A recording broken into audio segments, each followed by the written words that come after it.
Good morning.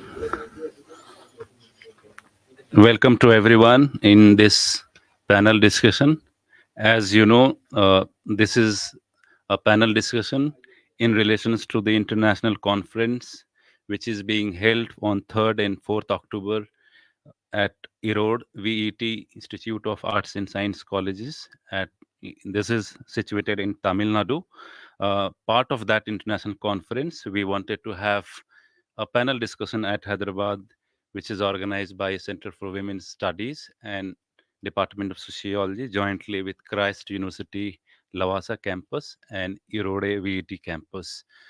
Friends, we are very happy to welcome you on this panel discussion, which is basically themed on AI and gender in climate change mitigations, a comprehensive exploration towards Viksit Bharat. We are very happy to welcome you all. Before we begin this panel discussions, as part of very quick rituals, I would request our dignitaries, guests sitting in this hall to please join on the dais. We want to quickly do felicitations. The Vice Chancellor of the University, Professor Fazlur Rahman, is in urgent meeting with the ministry, so he has asked us to start the program. Dean will also be joining in the process. So without delaying, as we thought to start at 11 o'clock sharp, this is now 11. I would request you all to come. I request Professor Suresh Pandey sir to come here for a while. I also request Professor Manumala Sundaram, who has troubled himself to come from Tamil Nadu, VET Institute of Arts and Science Colleges. Please come, sir. I also request Dr. Priya Hassan from Department of Physics, Maulana Azad National Urdu University. I also request Arvind Unni, a good friend, to come on the dais and please join. Farid Shahida ma'am, please come here. Your presence is required. Can we have volunteers, please? Can we wish to felicitate Professor Suresh Pandey. Shahida ma'am, I'll request you to please present a small memento. We'll do that. We will do that. Yeah. Thank you very much.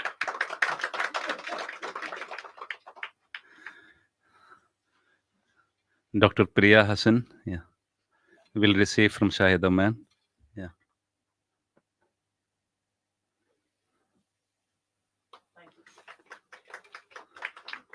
Professor Manumala Sundaram, please, will be receiving from Professor Shahida.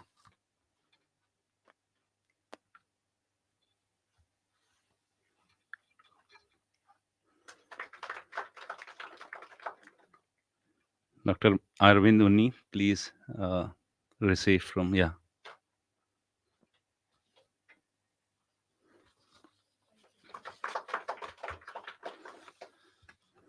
Let me quickly introduce the panelists here so that I'm not in between in the process of discussion and panelists when we begin. We have with us Dr. Priya Hassan. She is a faculty in the Department of Physics at Maulana Azad National Urdu University. Her specialization is in astrophysics from Moscow State University, Russia. She did her PhD in astronomy at Osmania University way back in 2004.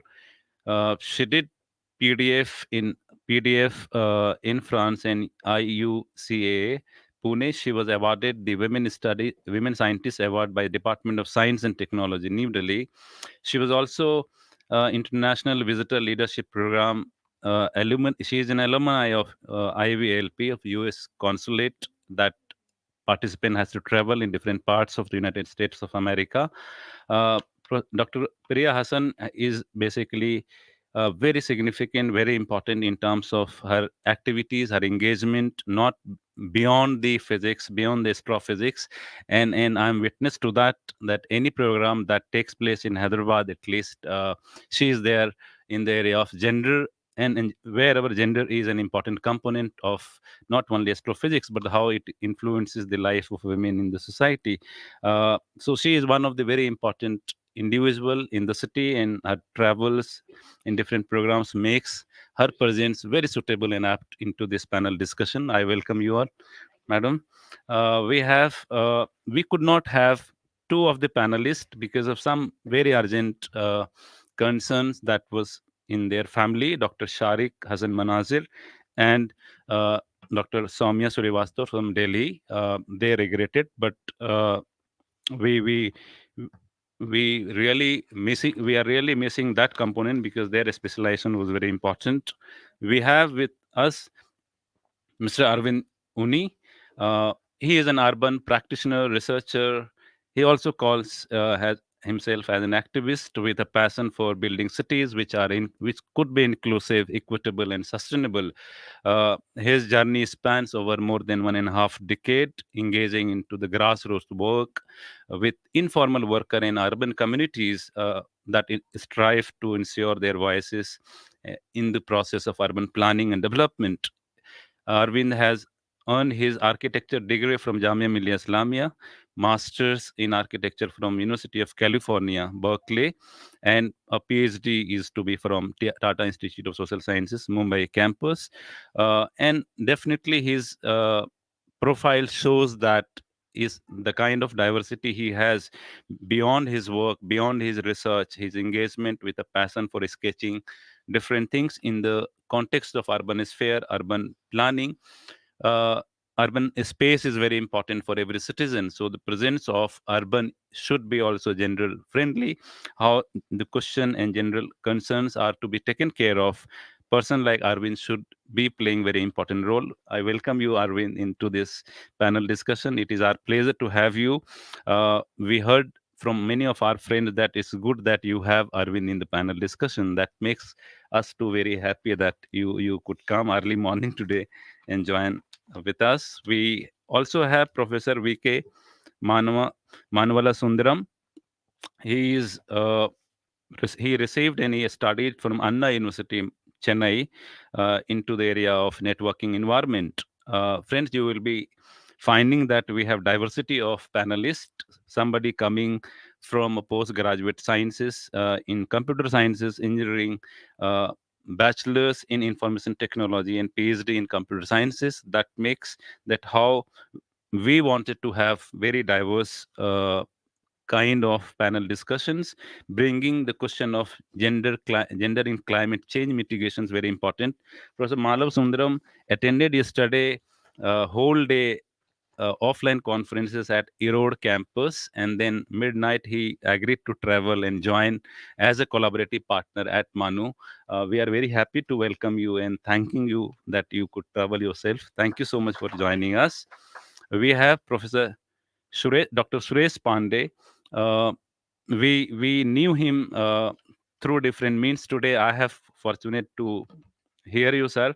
He is an expert in international agriculture, research and development in various capacities. His span of service and experience is more than 3 decades at the International Crops Research Institute for the Semi-Arid Tropics. ICRISAT, everyone remember. Before joining ICRISAT, he topped the Indian Agriculture Research Services in 1977, around when we were born, many of us, and pioneered in plant technology research and development (ICAR) at Almora, Uttarakhand. He also worked as senior consultant crop production in research and development in Saudi Arabia and Middle East. He has led and directed many research and development programs at ICRISAT in the area of climate change, sustainability of the cropping systems with the emphasis of role of women in food security, national security, and sustainable income in rain-fed agroeconomy ecosystems across the globe.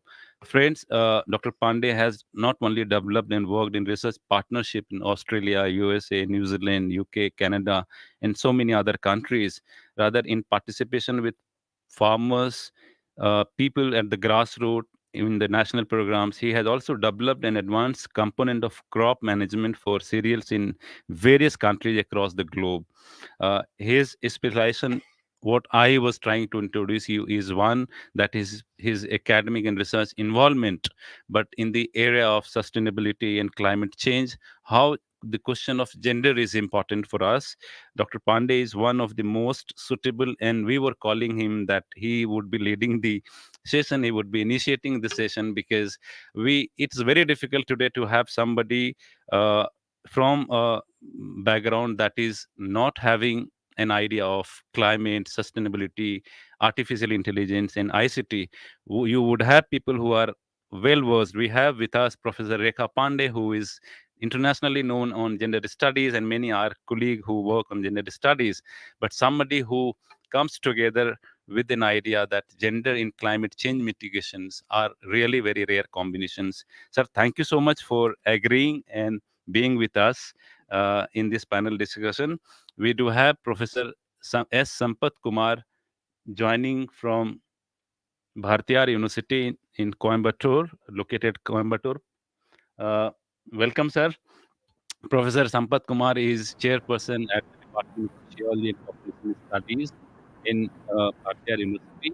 His area is on development, gender inclusivity, and various other concerns. The most important concern is that Professor Sampath Kumar has over 30 years of research experiences, and he did number of research initiatives working in the grassroots with the students. That makes his presence in I could realize, and I was very happy to see you yesterday at Erode campus, that your students fan following in across the southern states are very, very large and huge, and that was really making me to feel that you should have come offline at MANUU, but it was not possible to travel for you.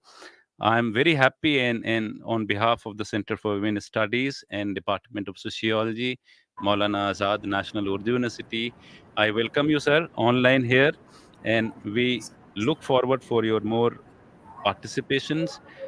With this brief, I welcome you all those participants and friends joining online. They may not be on the screen, but they would have joined on the network we have shared from different campuses, because this is four different universities collaborative program from Christ University campus at Lavasa, Pune, Erode, and Manu, and other campus. So once again, I welcome you all to this panel discussion without taking much time, but this was essentially required to introduce our friends sitting in this hall.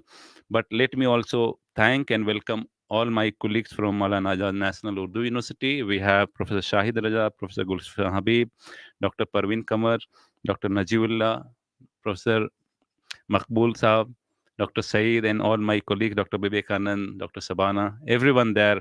I keep naming you all and PhD research students. Thank you all for sparing your day. I'm looking forward for more engaging and discussion-oriented panel discussions. Thank you all. Now we will go for the actual segments, and I would request one by one. The guest may please you can go to the chairs and you can start. Yeah. uh, so I welcome you all, everyone, in this panel discussion on AI, artificial intelligence, and gender and climate change mitigations on 4th October 2024 at Instructional Media Centre, organized by CWS and Department of Sociology of Maulana Azad National Urdu University, and Department of Sociology and Department of Computer Sciences, VAT Institute of Arts and Science, Erode campus in Tamil Nadu, in association with Christ University Lavasa campus, Pune. To begin this panel discussion, I would request the convener, organizing convener's responsibility is to come and briefly share about the need and importance of this workshop. Professor Shahida Murtaza, Director, Center for Women Studies at MANUU.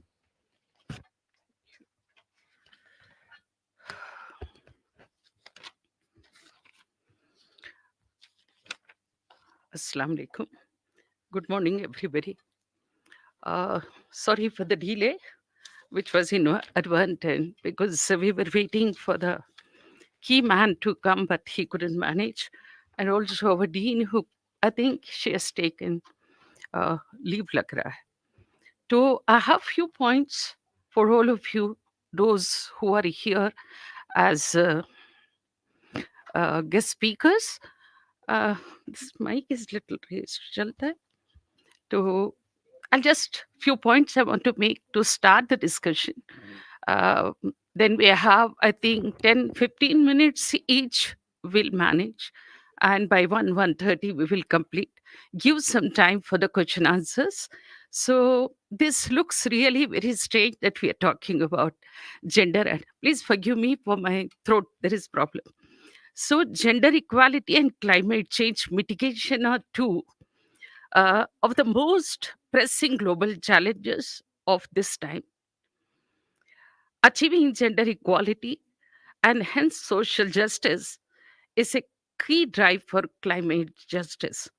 Disastrous flooding, dramatic heat waves, and causing devastation, we all know what is happening, and thunderstorms, they all lead to, acute climate uh, problem, which really impact to gender differently. It's not that men and women have the impact equal, but they are impacted in a different way. Rather, women, children, and the marginalized have a severe impact compared to the men. Then we have uh, when you are, I really like to quote one thing. When you are invisible in everyday life, your needs will not be thought of, let alone addressed in crisis situation. When we are talking about climate and gender nexus, climate crisis is not gender neutral. Women and girls experience the greatest impact of climate change. This amplifies the existing gender inequalities. A society, a country which is, like so much we suffer gender inequality. We have gender divide. We have lot of divides like rural, urban, rich, poor, and male and female, plus gender as such. Uh, it is not the binary we are talking about here. We are talking about a fluid state of gender, which poses threat to their livelihood, health, and safety, especially when the drought, erratic rainfall, and all these natural disasters impact the society. It is the women who do lot of farming, deal with agriculture, and deal with providing to the family. In such situation of crisis, we see that when the burden extends also to the girl children who are in school, the mother tries to withdraw the children, girl children, from the school to help her in economic production or whatever she wants to run the family. This is like manifold impact we have of the gender climate change. Then we have climate change is a threat multiplier. It escalates social, political, and economic tensions in fragile and conflict affected settings. Research has proven that it really uh, increases GBV and also human trafficking wherever there is conflict situation.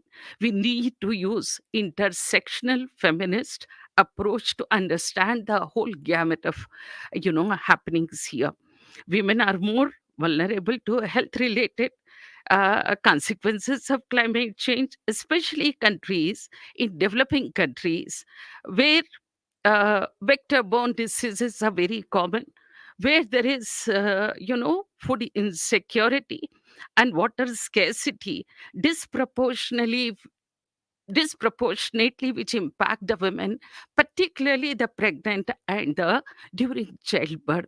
So this is very important that how women are more vulnerable compared to men during the crisis. Now comes the AI and climate change mitigation. AI could make significant contribution to climate change mitigation. Areas of opportunity include greenhouse emission monitoring, the power sector, the manufacturing sector, the material innovation, and then we have the food system and the road transport. There is also, when it comes to policy and programming, whatever the policies and programming happens, they are heteronormative in nature, forgetting that we also have the third gender, or what we call others also, because it's spectrum. We always think it is, we have to really think of these margins of the society, whether these heteronormative, what you call this human, programming, what happens, humanitarian programming, do they have considered, do they have considered? They have not considered the margins of and the gender fluidity as well. So there is a need to take care of all these things. Thank you so much. Now I called upon Sia to come and can I ask Priya, will you be coming and then present? Suresh Pandey साहब पहले करेंगे. Thank you so much. Yeah.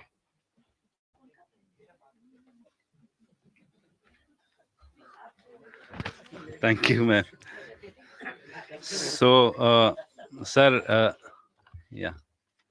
So thank you, Shahida ma'am. Now I invite Dr. Priya Hassan to begin her presentations. Maybe we take 15 minutes in principle, or and then at the end we go for discussion. So that will, this one only limitations would be that after 1:15 people will move for Friday prayers. So maybe we should wind up by 1:15 max. Dr. Priya Hassan, please.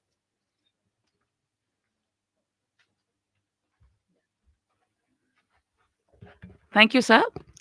Thank you for giving me the chance of speaking first, because that gives you the advantage of not having to worry about repeating points, because that is the worry when you are in in a chain of speakers. You're always worried about repeating points that the previous speaker make. So thank you for this opportunity. I think it will keep me protected in that sense. Okay. So hello everyone. So actually, in principle, my area of research is astrophysics. Okay, I teach physics and astrophysics here at the university.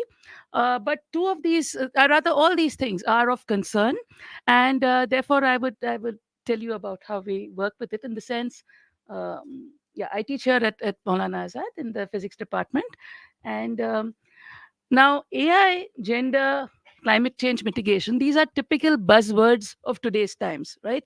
Whomever I mentioned that, oh, there's this thing going on, and they'd be like, oh, yeah, that is what everybody is talking about.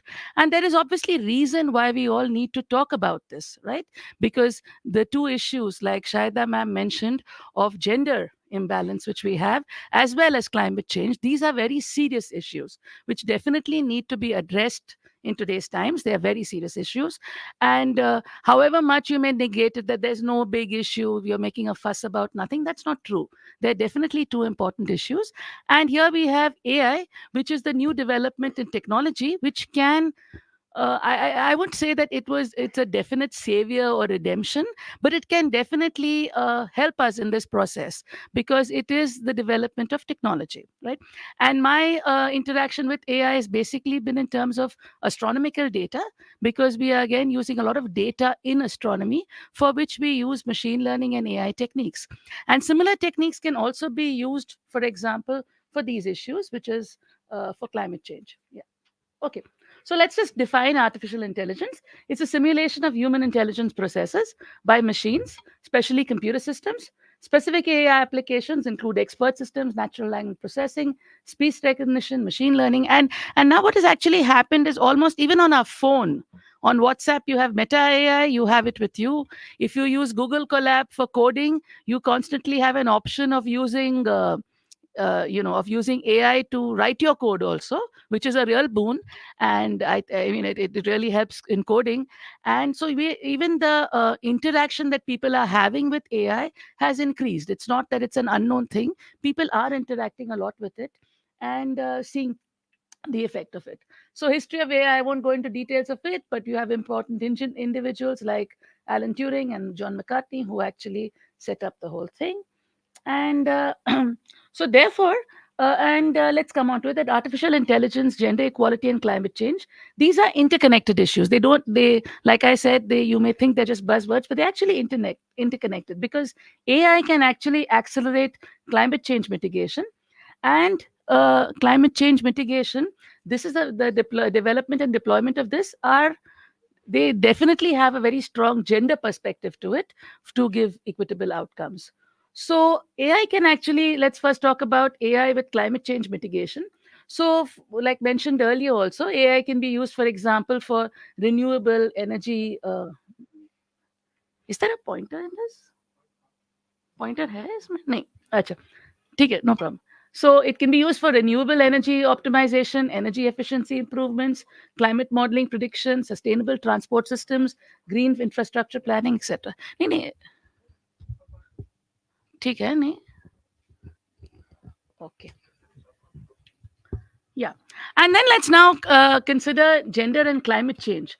Now, gender actually plays a crucial role in climate change mitigation. Like mentioned earlier, women are disproportionately affected by climate change due to social, economic, and cultural factors. That, I mean, they are the most, I think they are amongst the most affected and most, the most susceptible part of our population, and therefore all these things affect them. Women's participation in climate decision making is therefore essential, and unfortunately women's participation in climate change decision making is, I think, close to zero. They are not considered at all for it.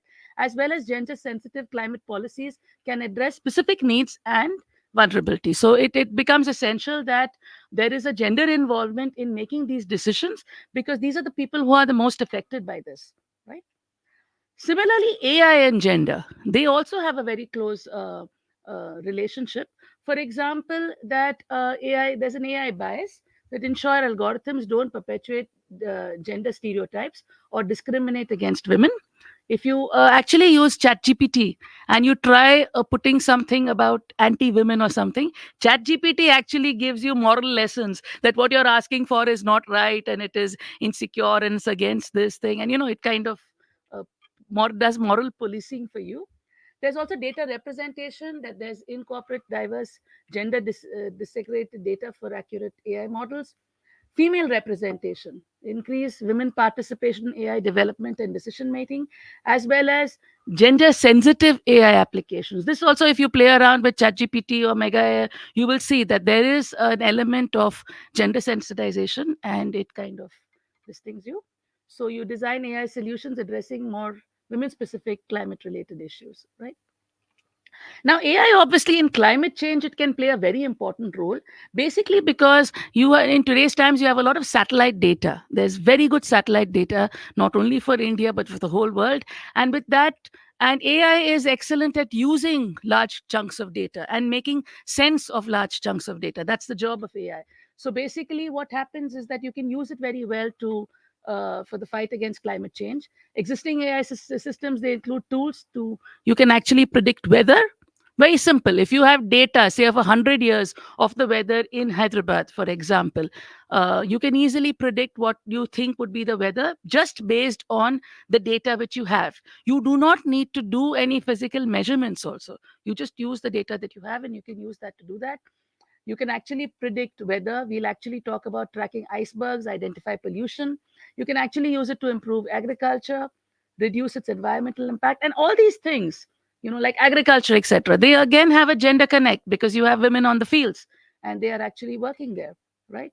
So we'll look at some case studies. I thought instead of just speaking about all it can do, we just look at some case studies where AI powered climate information, where you can provide gender sensitive climate information to farmers, enabling women to make informed decisions. Energy access is another important thing, AI driven renewable energy solutions. And then another very important factor is disaster response. Again, related to climate change, because that is what leads to disasters. And you have to see to it that it can prioritize women's safety and needs, right? So, yeah. So, for example, I mean, about 4 billion people already live in areas highly vulnerable to climate change, according to World Health Organization. This is expected to increase, and which would actually, between the years 2030, 2050, from undernutrition, malaria, diarrhea, heat stress alone. Right. So, for example, this is a very good movie. I hope it plays. Can you play the movie that thing? Usme dekhiye, it's a PPT, so it may run. Or okay. Okay, no problem. Then trust me, that's a very nice movie, which is basically showing you the progress of this iceberg. You have a giant icebergs. They are important components of Antarctic environment, and they actually impact ocean physics, etc. And you can act this video, which is not playing. It basically shows you the progress of this. Rene or Rani? It's no. Okay. So you can actually, with this, basically you're just taking shots of the same region and actually seeing how the iceberg progresses, and that is basically very what you have over here, that AI can map large Atlantic icebergs in satellite images and use that to actually see the progress of how the icebergs in Antarctica moving. Or for example, this thing, you can actually very easily map deforestation. Basically, because you have AI, you have a whole set of satellite images which are spaced in time, and ecology expertise with which you can actually see the progress of, for example, deforestation in a particular region. And there's a company called Space Intelligence. It's a company in Scotland, which actually it's working in more than 30 countries. It's mapped more than 1 million hectares of land from space using satellite data. Often you actually see that in social media. There are pictures of a place, say in 2014, 2020, 2024, and you can see how the deforestation has taken place in these places. So this and with AI doing this is something very simple and very direct. So you can actually have metrics. The important thing is to quantify, to have numbers which tell you how has the numbers changed. So you can actually get these proper metrics using these deforestation rates and how much carbon is there in this thing. For example, even in Africa, AI is being used in a United Nations project to help communities vulnerable to climate change in Burundi, Chad, and Sudan. And what they basically do is, again, you can use AI to predict weather patterns, so communities can better plan how to adapt to it. We also know how well this is applicable to India. This is Africa, but we have typical regions in India where you have floods every year, where you have drought every year, where it's even happening in cities. It's not far away places, and therefore these things also need to be addressed in a similar fashion to what's being done over there. Also the ocean, if you look at cleaning up the ocean, again, if you want these large satellite images which are giving you ocean data, the amount of algae in the water and the chemical content of the water, etc. So you can actually have an AI system to tackle climate change by actually checking the waste management. Basically the oceans are full of a lot of waste, and the waste is a big producer of methane, responsible for global greenhouse gases. And there is a software startup called Grey Parrot, which is actually based in London. And they've developed an AI system that analyzes waste processing and recycling facilities. And the company tracked 32 billion waste items across 67 waste categories in 2022.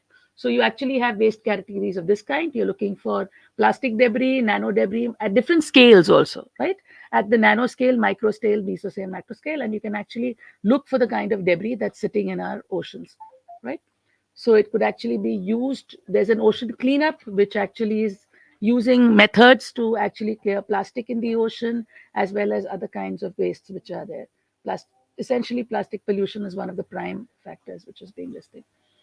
Again, like I mentioned earlier, AI can actually help predict climate disasters, basically based on the amount of climate data which they already have. So in Brazil, there's a company called Suprema, which actually used AI to predict where and when climate disasters will occur.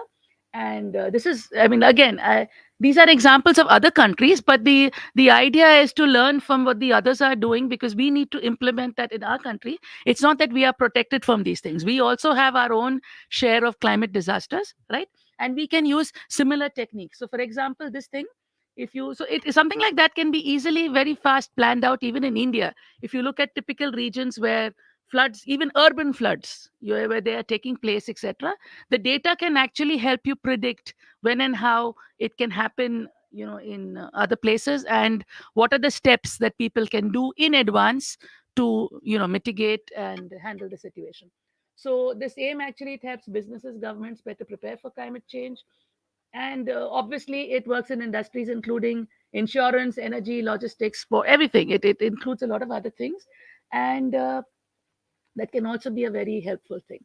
So I think this is my last slide, which is a wish list of. So in short, what we know is that we do have these two big problems of gender equality problem and climate change, and both of them are related because any climate change issues which you have, whether you have a disaster or whether you have any changes, the women folk are obviously, actually the men are also affected. We should not be bad to them. The men are also nice, they are also affected, but at least 50% the women are affected, and we all need to be concerned about that. And AI with present technology can actually give us very good, I gave you some examples of, they can give us very good solutions. Like I said, it's very important to be able to predict weather patterns. For example, if you predict weather patterns, which can be done very easily by AI, it would actually help you in agriculture, it can help you in planning and in various other factors, right?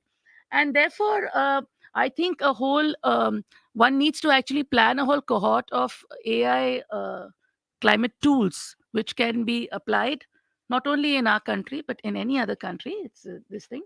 And you have some examples. For example, Google, there's Google DeepMind, which is a Google AI research laboratory, is applying AI to help to fight climate change in a number of areas. There also exists another big wish list. For example, if I were to work on it, I would, most important I would want is the data sets. You need the data sets on which you can run your AI tools, etc. So you need to have a complete list of data sets that would advance AI solutions for climate change. DeepMind is working on climate change AI, not profit organization, etc. And then there are various other Google AI tools which are focused on improving weather forecasting, increasing the value of wind energy, etc. And I think we need to look at AI as something that can be used as a solution to these very important and urgent problems which we have of climate change as well as gender. This thing. Okay. Oh, there's something more. This is also the pollution part. AI can obviously help in industry decarbonization. So you can actually, it can be used by companies in the metal and mining, oil and gas industries to decarbonize. This is also very important. We are looking for the carbon footprint of various activities, man-made activities, and therefore one can actually use AI. There is this company based in California called Eugene, which actually has developed an emissions tracking platform which combines satellite imagery. So you have, proper data with you. You have satellite imagery with data from machines and processes, and it uses this to actually trace the carbon emissions from various industries. And they generate about 30% of the greenhouse gas emissions globally. Oh, I have still some more examples. This is another example, but this is reforesting in Brazil. Again, satellite image. You have a satellite image, and it can very well show you the kind of reef. This is a reforestation. So this is already a step on this thing. So it's pairing up with drones to actually reforest hills around the coastal city of Rio de Janeiro, and basically you can actually look at the way this thing is progressing. So a single drone can disperse 180 seed capsules per minute, which is 100 times faster than using human hands, and you can actually use that effectively also for this purpose. Okay. So the recommendations are that it is very important that we integrate gender analysis in AI development for climate change mitigation. We ensure diverse representative data sets for AI training, right? We promote women's leadership in AI and climate change decision making, develop gender sensitive AI applications addressing climate related needs, and foster international cooperation and knowledge sharing. So, thank you. So, being a scientist, I look at it very optimistically that you have these issues, you have your AI tools, you can hopefully use that to, improve the deal. Obviously, there are many loopholes, there are many issues, and let's hope that we all move towards improving our planet. Thank you.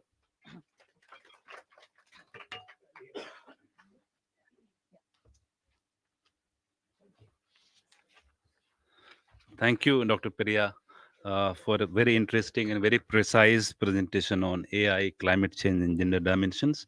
We move on to the next panelist today, very senior professor, Dr. Suresh Pandey. Sir, I would request you to begin your presentations.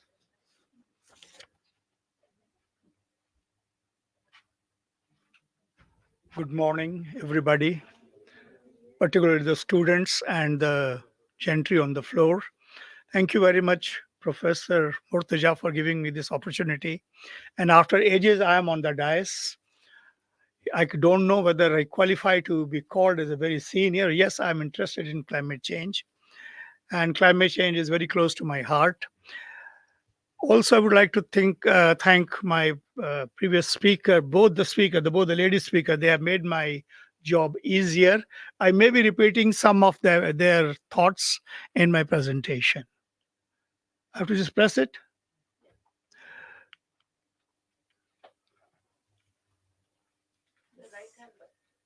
Okay. So if you see the topic, this is a very well chosen topic, AI and gender in climate change.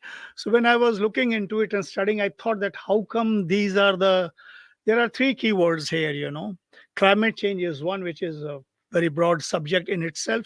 Then gender, of course, 50% of population is the gender. Yes, we call gender, but we are targeting somewhere the woman only. We are seeing the woman as a gender. And then artificial intelligence is a new coming tool which has been used very judiciously as well as sometimes very loosely also to express. And and these three things are coming for the climate change mitigation, and our target in the according to the title is Viksit Bharat, which we are aiming for the next 50 years or something like that, 2047 to 2000. So how come all these three elements will help in Viksit Bharat? This is how I have tried to tailor my talk. What happened?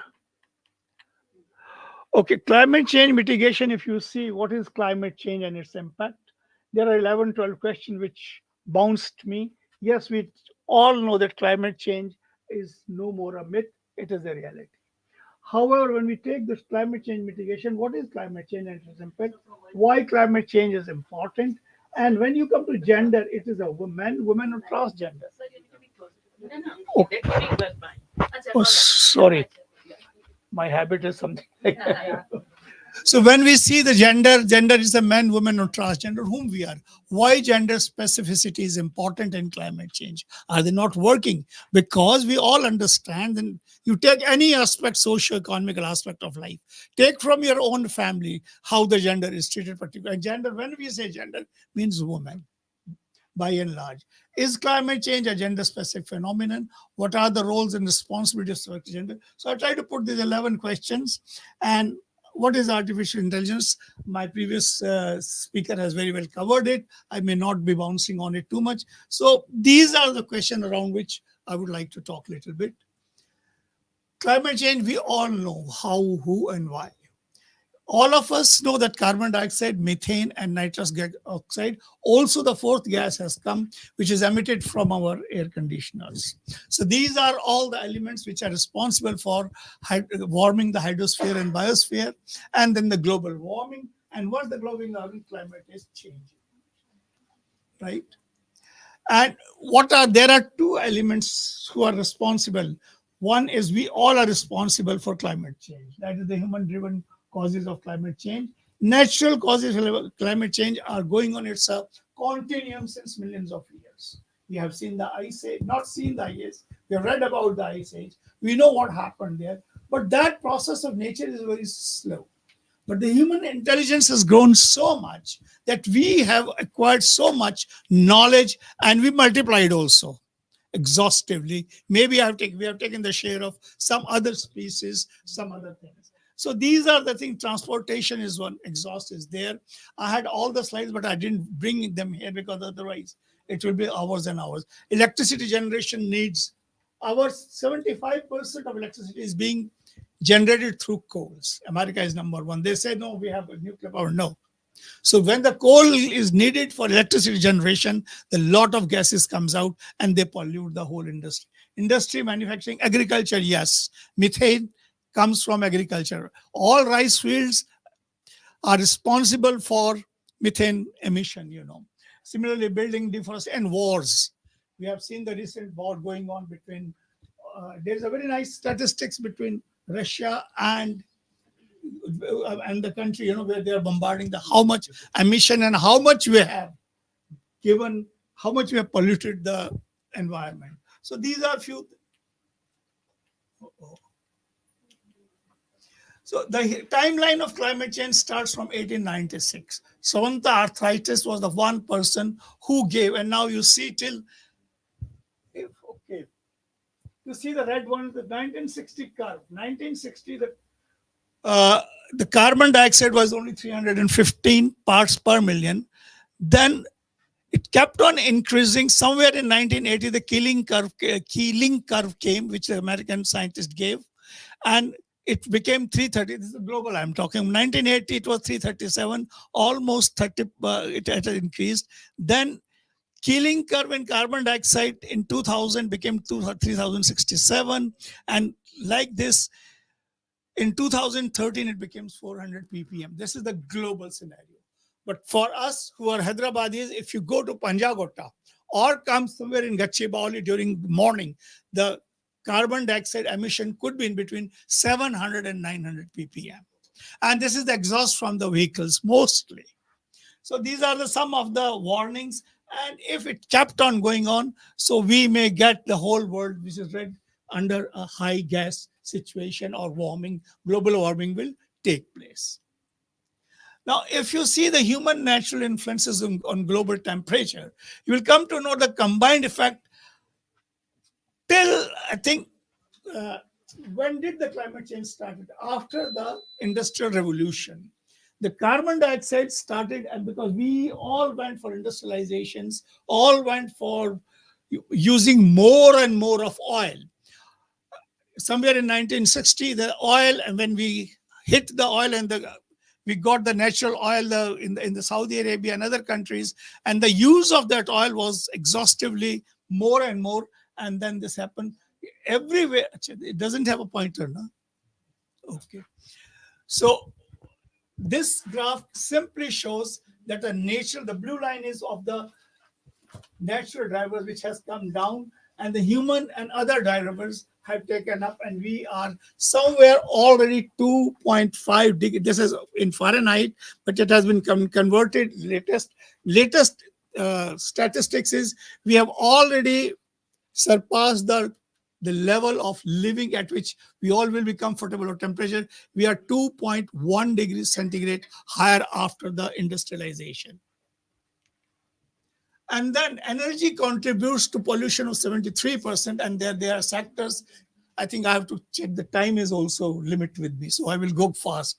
So if you see agriculture and forestry, 18%, and energy 73%. And there are different sectors here, which you please, I request you to read, otherwise it will take long time. So this is how the energy, all of us have cars, all of us has gas in the home, all of us have the refrigerators. So from this, the emission of energy is global greenhouse gas emission by sector is very high, and energy is one of the largest contributor in it. Now, coming to our own India, future climate and climate variables. So I've tried to drought 2002, we had a drought 2016-18, and now floods we are having in 2024 also. And hottest years, 16, 23, 24 were the hottest years, where the temperatures beyond expectations. So what we are expecting, warmer and more frequent hot days and nights in future, where we all have to survive. Last year, everybody was saying, इस साल की जैसी गर्मी कभी नहीं पड़ी, was a common saying. Last year, सबने कहा. Erratic rainfall distribution leading to drought and high precipitation. They are very. See, this year itself in Hyderabad, we are getting rains up to October first week, which was very unusual. When we came, we were knowing that the first week of September, first week of June, between 6th and 7th June, we used to have the mango rains. This is known as the mango rains. But now the whole scenario has changed. I think I mapped those whole things, maybe in next topic, not now. So these are the things that are going on. Extreme climate change events impact on subsistence farming. And in subsistence farming, I have put only one word, that woman is the most important worker or who works in subsistence farming, what happens? Most of the men folk, they go to earn extra money to the cities, and the lady who sits at home, so she has to manage the subsistence farming, which is less than an acre subsistence farming. So these are the, in short and medium term, I think this slide is a repetition. It came earlier also in the web. 2030, rural poor communities, particularly women, will be more strongly affected by the impact of extreme events, the floods, drought. So this is what the prediction is. There, and the models are already in our hands. This is a complicated slide, cascading the effect of climate change on food security. If you see this side, there's an ozone depletion, carbon dioxide, methane, and nitrous oxide. They all are cultivating to are responsible for diminishing the aquatic species, cultivated plant life, and forest. And then, if you see, the food security and nutrition will be affected. And this is a nexus relation between production situation, crop growth, disease dynamics, and yield losses. What we are expecting that the new plant and human diseases will come if the climate kept on changing the rate with a similar rate which is we are expecting today. Now, keeping in view this at ICRISAT, when I was there, I was fortunate that I could manage to get a good funding on climate change, international funding. So what we are thinking for the future.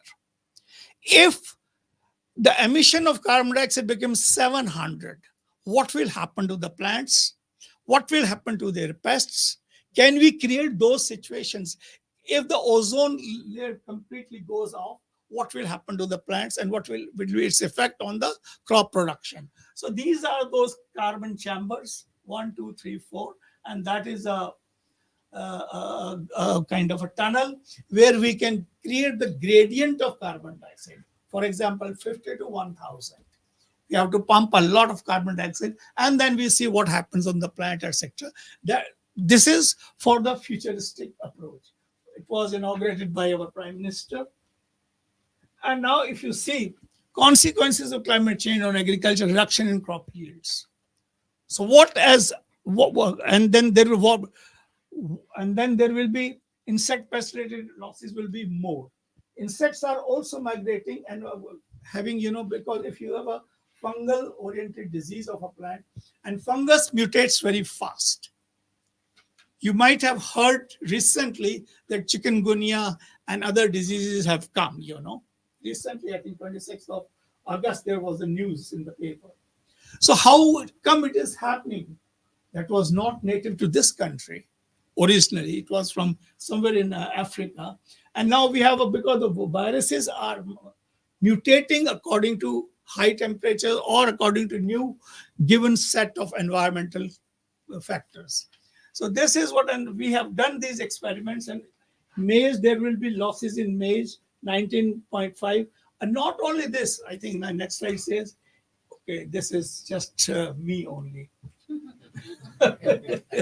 No, I created this facility here. Viksit Bharat, now coming to the Viksit Bharat. Before going to this, if climate continue to change like this, our nutritional, it will affect the nutritional quality of the food crops. Very well documented at ICRISAT. High temperature mein, can I use Hindi little bit? Of course. Whenever we can grow this crops into, we have seen that particularly the micronutrients are falling down in the crop species, that's why we have said, okay, eat more millets. In general, because the climates, as the climate change variables are attacking the wheat and rice, which are the staple food, the iron content, the magnesium content, and other micronutrients which are very essential for human health are coming down. Or in some cases, in some varieties, they have been eliminated. It's the two reasons. One, because we need more food, so we are breeding for high yielding varieties. And when we do that, the sacrifice is there. Okay, nutrition chali jayegi, ghas ko kha lenge hum log. So there is always all those, give and take keeps on going in nature. So when we look into Viksit Bharat, it is just for transforming India into a developed nation, 2047. We want to transfer. But if you see what are the elements of Viksit Bharat, How many people will be there?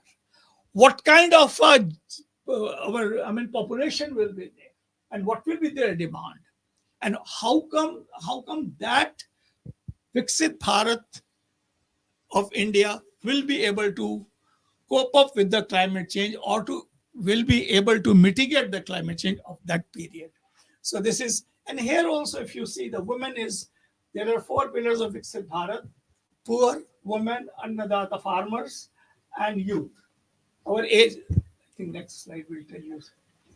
We want to have economic growth. We want to environmental sustainability, social progress. Because of the paucity of time, I'm going very fast. So I request the audience to keep on reading here rather than me repeating the same thing. And good governance. These are the elements of Viksit Bharat. And we feel that our targeted salient feature that we should have at least 18,000 US dollar per capita income. Per capita income for 18,000, and the country needs 30 trillion economy by 2047.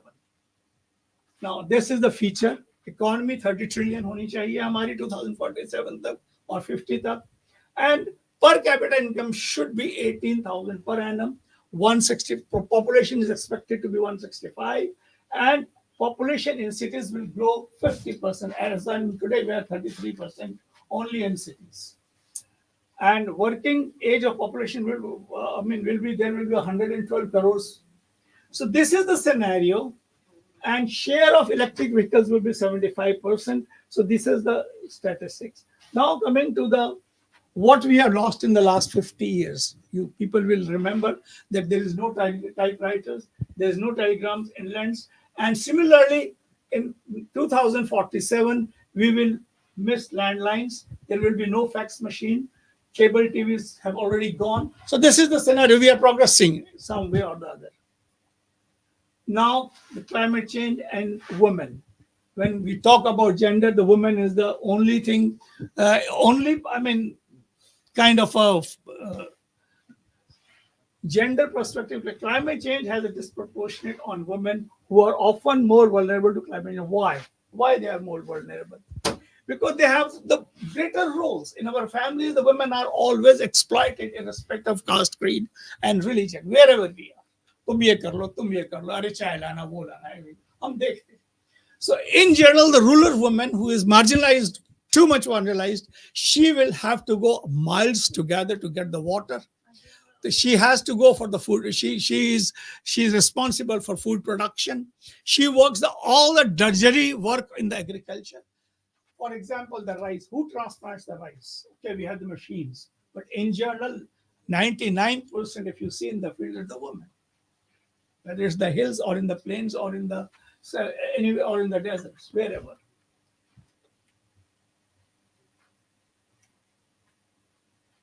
So gender-based violences are always there. Natural disaster. Women and children are 14 times more likely to die than men in extreme weather conditions. These are the statistics coming up. And climate change not only affect them directly, but acute disasters can disrupt sexual and reproductive health events. Therefore, investigating gender inequality and women empowerment can help mitigate the effects of climate change and promote gender equality in Viksit Bharat. Now, coming to artificial intelligence, the previous speaker has already said about it. We know about it. The AI programming language Lisp was created by John McCarthy in 1958. So this is what happened. This is a typical example of Kulu Valley, which was famous for apple. For the last 20 years, the climate has abruptly changed there, and people have abandoned their apple fields, and the women are now growing vegetables. So women is everywhere in agriculture. If you see rice transplanting somewhere in Andhra, women. So if the water is polluted, if there's a more carcinogenic things are there in the water, who is the first to come in contact with it? Is the woman only. Now, AI potential to address gender inequality is data collection, because we have a vast amount of data available. The Google has everything. So perhaps some of the AI tools will be able to analyze those data and tell us what, where, and when we should do to mitigate, what, when we should do, how to mitigate the climate change. Existing AI system include tools that predict weather, track icebergs, and identify pollution. Existing. So that's why our IMD has now improved a lot in compared to the last 10 years, and we are near precision forecasting systems. If you see the statistics, 4 billion people already live in areas which are highly vulnerable to climate change, and this is expected to lead to around 250,000 extra deaths a year between 2030 and 2050. These are the scenarios of the world. I mean, if you see today, there are 11 most used AI tools and languages.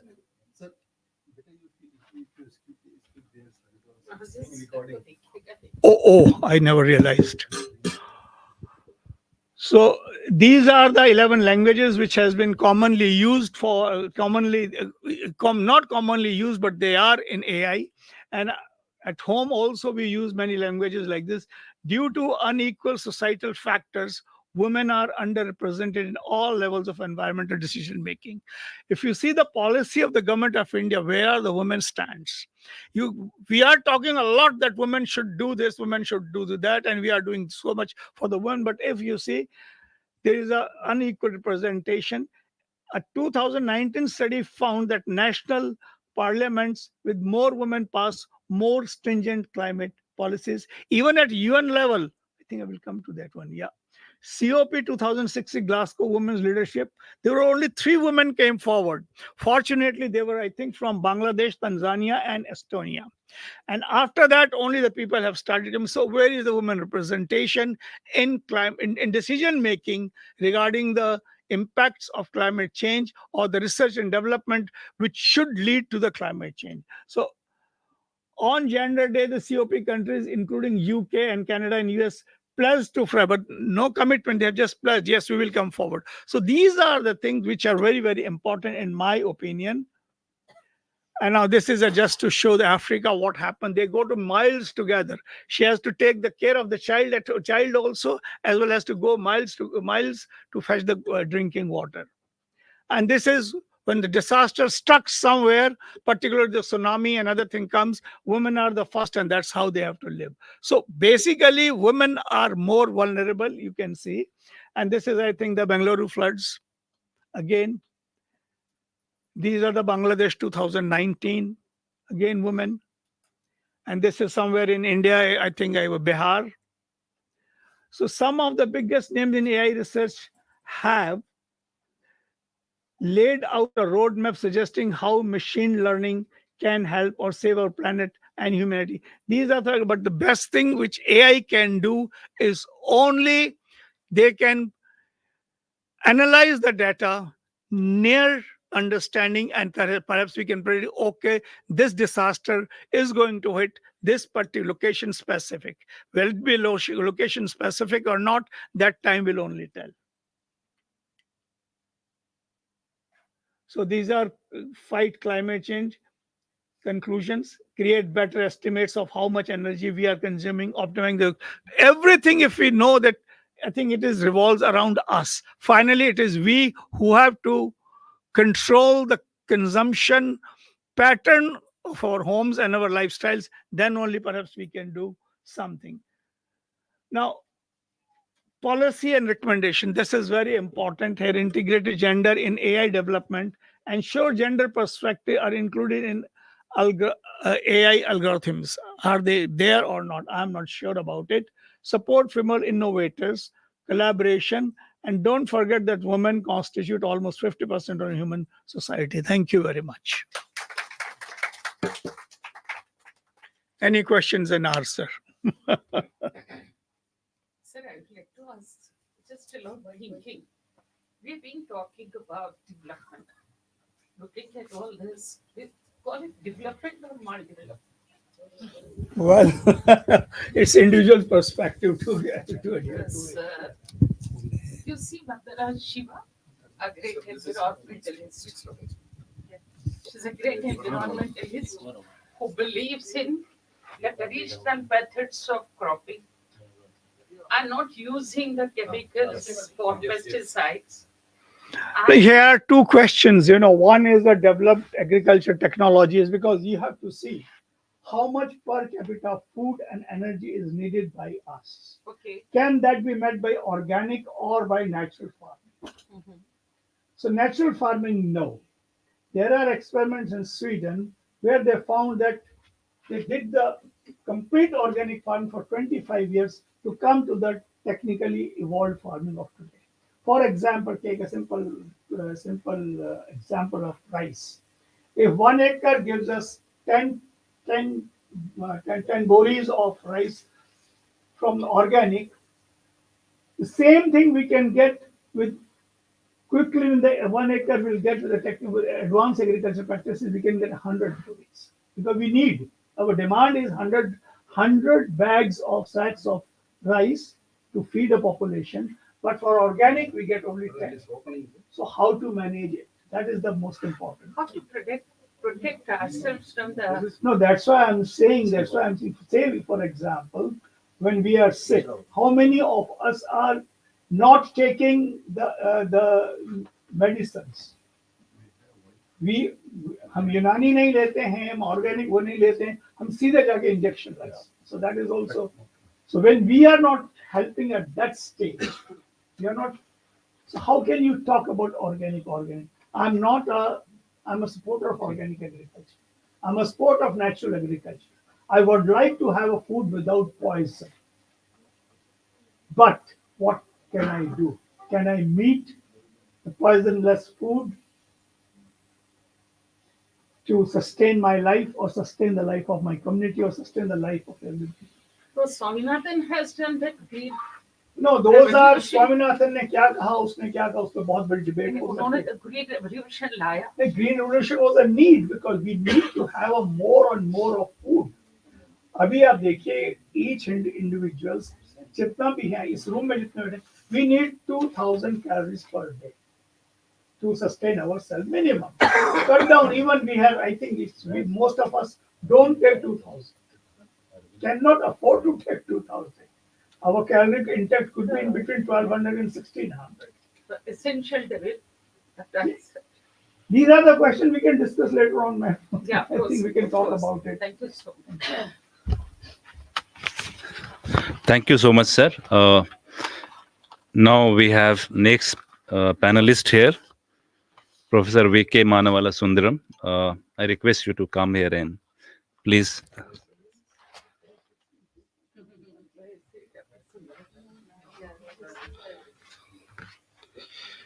Yeah, good morning.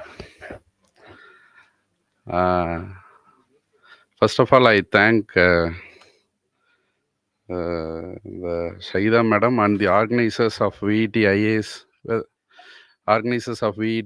MANUU University, and Labasa, and the another university in Sri Lanka. So, I think that this is a very toughest position for me to have a discussion in the three things. One is God's creation, gender, and the climate. And the human's creation is the AI. Because I am proud to say I am involved in some of the activities in AI before going to this slide. So, how I have involved in that? Before that, I will.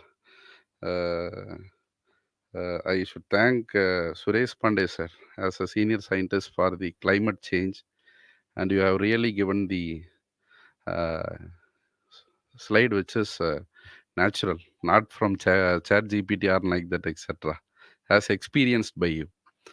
And also Priya Hasan madam, I should thank for having astrologist is one of the main vast area, and though you have given the good thing. So before going to this topic, so I am basically I am a professor and technical engineer in artificial intelligence. How I have done two projects. One is recycling of waste, not the e-waste, bio waste. See that now the e-waste is limited and the bio waste is expanded. And I have really visited the 3 or 4 corporations, and now one successful recycler is Sigma Recyclers. What they did is they take the waste from the corporation. With taking the waste from the corporation itself, they have implemented the artificial intelligence, the app called Zigfly, Zigfly. See that they monitor how the waste is collected and whether it is properly collected from the corporation, and they have collected all the waste from the corporation. They have sent it to one area which is outside the corporation. See that the wastages are not dumped, they are classified. How they are classified is iron, plastics, solid waste, soil waste, food waste, like that, etc. They have get classified. And the classification of those wastages is not limited to that end. It is taken to the next level. How it is taken to the next level is, if it is iron waste, how much we can be able to utilize effectively the iron and waste, and if it is the plastic waste, and how it is to be recycled and used for the another product, and if it's the soil waste, and how it is used for refilling the lower area, like that. Other vegetable wastages can be how the mixture of soil and vegetable wastages can be reformed as a manure. So by saying this detailed explanation, where AI places the question, this are all happened with the civil and mechanical engineers, but where the AI placed? So AI plays from the corporation till the end of this project. How much it is taken, whether it is of 2 tons or 3 tons, and while you are separating this, from which area, how much amount of wastages is collected in which type of classifications, whether it is a vegetable or it is a plastic. And this data is collected in kilograms, and this is also given input to the government as a social cause. So here more number of plastics is used, and from the collection to the separation part, how much each and everything is classified. And in 4 tons of collective collections, how much wastages is not used for anything, and what we shall do with that. And next one, from the wastages, how much we make it as a productivity. So in that segment, I used to have it as a technical people for generating the codings in the artificial intelligence platform. First, we have not gone with AI. We have taken as a data sets for various activities, and how this AI plays to make it more efficient is, so using of this AI, which provides the not need to have the duplication of data, and for the predictive mechanism, if you are going with the waste management or climate or gender, the predictive parameters is not a smaller thing. It is a very big subset. It cannot be done with this normal machines. If you go with NVIDIA process or like single instruction, multiple data type of architectural systems, we will be able to simulate those activities. So this make it easier by using AI technology. And how we can manage this, and how we can make it as a profitable one, and how we can make it as a usable thing is a main thing. In that, I proud to say that in that waste management, I am one of the part of that. And currently, I used to have the technical advisor for on food industry. If you are making the pizza, by scanning that pizza, whether all the ingredients and all the things have been properly placed and the amount of things is equally formulated or not. Not only that, while making one pizza, what are all the materials used? What is the cost of that material for a single pizza will be calculated for each and every materials in the pizza, and how much it is used in a grams. This can be done only with the help of AI. We shall have the different data set. I will have complete data set. If I want to give it to the Suresh sir, it should be morally connected with the climate.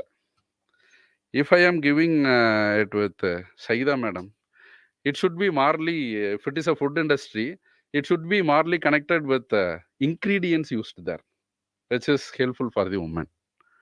If I am giving the entire collection of data to these two persons, they will get confused. I want to give the data which is very relevant to them. That is very, very important. As like you are using Google, all the data have been tracked by the AI. Where you are going, how much you have spent, and how you are using, how much time you are using for the multimedia, and all those things have been tracked with AI. So since I am going with the minimum time with the PowerPoint presentation is, this is a very simple presentation. The very good presentation have been given by those two eminent persons. So I will explain in very, very brief with this presentation. So see this. Shall I use my freehand mic?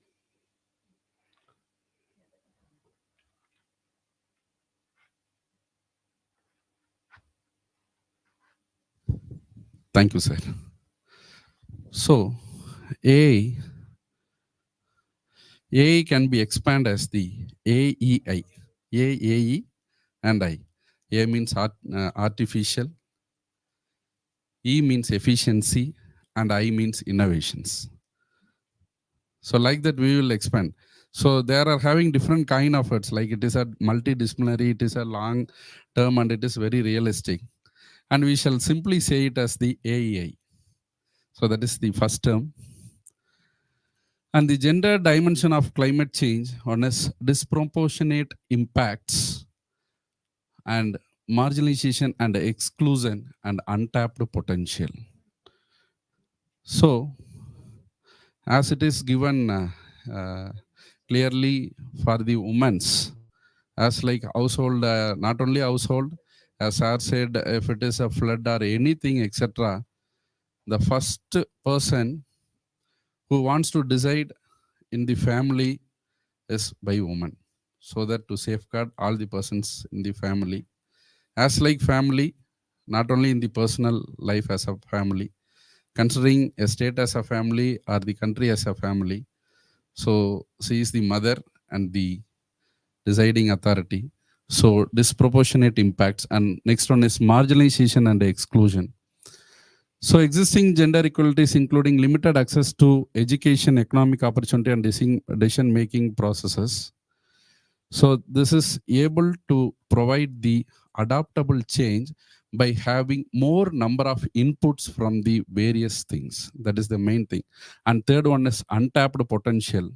So since if we are in the manual way of doing all those things, if it is things, it is very very traditional, and we'll have very very less amount of data. And if we are sitting and if we are doing all the research work in our own, and we think that we have enormous number of data, if we give the input to the AI, then it shows that from the 100% of the data you have evolved only 0.1%. Then only we will be able to tap ourselves, how we can be able to improve ourselves for the next one. And the promises of gender inclusive AIS. So it is very tedious because it is a God's creation, and we cannot able to separate those things, but we shall give the importance to whom we shall give more importance. So like mitigating bias, enhancing inclusivity, and amplifying voices. So it is in mitigating bias, how AI-powered climate solution are equitable and responsible as needed for the genders, and enhancing inclusivity. It provides the participation in the design, development, and deployment of climate change mitigation technologies, and amplifying voices as a perspective of women, particularly in region where their participation in public discourse is limited. By harnessing the power of AI, we can evaluate the knowledge, experience, and innovative ideas. And leveraging AI for gender responsible climate action, data-driven capacity building, and targeted interventions. So see that we shall say it as a simple word. It is a data-driven, it is a capacity building, or it is a targeted interventions. But if you want to collect all those things, it is very difficult and tedious process. So if you have the AI tools with you, as Suresh sir said, so these are all the AI, chat GPT and all AIs, which is designed and implemented for the general thing. We shall also implement this type of AI based on our project, sir. Yeah. So already you have C, Java, and all those languages. And now AI is, can be implemented by any persons, not only the computer science oriented persons or division of computer science, or should have the knowledge of computer science. Python is the language which provides inbuilt functions. You do not need the bother about how it has to be used like that, etc. We have all the dictionaries for using those implementation of AI with the Python languages. Forging partnership for gender inclusive AI in climate action, multi-stakeholder collaboration, data democratization, capacity building, and gender responsive policy making. And empowering women as climate leaders, as we should make them and we should get input from them. So only I would say it as the women as innovators and grassroots mobilization, policy influencers, and inclusive mentorship. And how AI will power the solutions for the gender inclusive climate future, gender smart agriculture, renewable energy access, disaster responsive, and resilience. As the speakers already said, women plays the important role in agriculture, like paddy and all other PPT as shown before. As woman is a leader, due to the scarcity in agriculture, the work of the woman is to be replaced with the AI, so that we can be able to have the more productivity with the AI, agreed with the woman, but we need to impose more findings and research in agriculture and to make it as a technically advanced one. So in Tamil Nadu and all, the seeding of the paddy is mission based, and nowadays we we are not using women in the fields for the seeding of paddy. And not only that, the cropping of the paddy is also having the good harvesters and all those things. But not only in this area, with the woman as an innovator and getting inputs more from the woman, we should make it as a technically advanced instruments with the collaboration of various industries, by having it as a natural one by implementing the artificial intelligence. And next one is the renewable energy resources. So empowering women and reducing the disparate burden in energy related tasks. So this is one example I will say. This is not relevant to renewable energy access. The one of the most supportive AI for women in the household is vacuum, which is named by MI. Is of just 10,000 rupees is used for cleaning your household. And now the prices of about 20 to 30,000 rupees. If you program, it will make it dry, and it will use liquid to wash your floor in your house, and again it goes around and it makes it clean and green house with the help of artificial intelligence technology. So this technology is basically as by train the sets of the floor. So see that they will have the multiple number of training sets. For the first time, if you are setting the floor areas perfectly, then this instrument will work perfectly. And if you are not setting the thing which is correctly, then it fails. Not only in that household areas, in all the things, as like how you are making the baby to know to call it as mom or dad, like that, you should practice the mission to make it more efficient. And third one is disaster response and resilience. So see that, as sir said, from 1890s to till date, if you want to have all this technology by means of data analytics, or with the technology of big data, or with the data filtering process and many more algorithms, we cannot simulate and predict the immediate change in the climate within a stipulated period of time. With the help of AI and with the different architectures, it is get possible. So realizing the vision of Viksit Bharat, that is developed India through gender inclusive AI, is integrating gender perspectives, empowering women as agent of change, fostering multi-stakeholder collaboration, aligning with the Viksit Bharat vision. Thank you.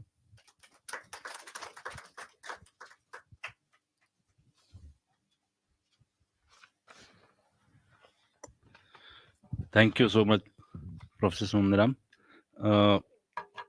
You have brought in many perspective that could be interesting to discuss at the end. Without taking much time, now we have two more panelists here with us. As Professor Sampath Kumar is online and to not lose his connectivity, I would request Professor Sampath Kumar to begin his presentation. And as we discussed, according to the time, if you can help us in finishing 15 minutes so that we can have some time for discussions. Professor Sampath Kumar, over to you. Thank you so much, sir. Can you hear me, sir? Yes, you are audible. Yes. Thank you so much. Most respected panelists, learned professors, scholars, students, online and offline, joined online, offline. Thank you so much to three organizations, I should say esteemed organizations, VETIAS, Erode, MANUU Hyderabad, and Christ University, Pune, for this wonderful opportunity to join with esteemed panelists from different fields. Because when I listened to the panelists, it was really lot to do and lot to discuss, even about AI, gender, and climate um, mitigation. So me actually thought of bringing to you kind of population which I think it's less touched and less addressed, is a indigenous population of our country and throughout the world. I think hope you all know whom I am talking about. I think so. Shall I present, sir? Now, can I see the slides, sir? Can I, sir? Can you see the slides? Yes, we can see the slides, sir. Thank you You so may go much. on. Thank you. Yeah. So why this population specifically I have chosen to bring it to the this audience, because tribals I think invisibly contribute a lot for biodiversity, and as well as contribute for climate change. And I should say that they are the people who are protecting the biodiversity, and as well as consequently it helps to protect the drastic climatic change. So that's the reason I term them as stewards of biodiversity, because they are there to protect, okay, our grasslands and deep forest, all that, okay, which is of declining, I should say, and even disappearing, sections of forest areas due to deforestation and industrialization, and so on and so forth. So it is must that we need to address them, because they are most organized society, and mostly their forms of social relationships are dominated by kinship. I think we all know tribes are more endogamous, and they never very rarely come out of their tribe and interact with the other sections of population. Is there any hierarchy is there, or any kind of stratification is there? Yes, it is. It is. Even there, if you things that they are superior than others, even there's a kind of stratification even exist among tribes. And because colloquially we call them as Adivasis, because it talks about indigenous population of our country, because they are ethnically minor compared to other sections of population of our country. So these tribal populations always live in a harmony and close to the nature and the resources, and their habitat very closer to the forest area, and mostly it is unpolluted, and they live in a very natural environment, very specifically far away from modern civilization. Even many tribes still not that civilized also. So, according to 2011 census, India, the tribal population is 10.43 crores. I think must have increased in almost 13 years, and comprising 8.6% of the total population of the country. But it's a good amount of percentage of contribution for the population, but they protect the whole uh, uh, large area of forest, even though their population is very minimum. Even in 1979, the Ministry of Home Affairs initiated four criteria to identify the tribal groups as particularly vulnerable tribes, otherwise called as PVT, they call it.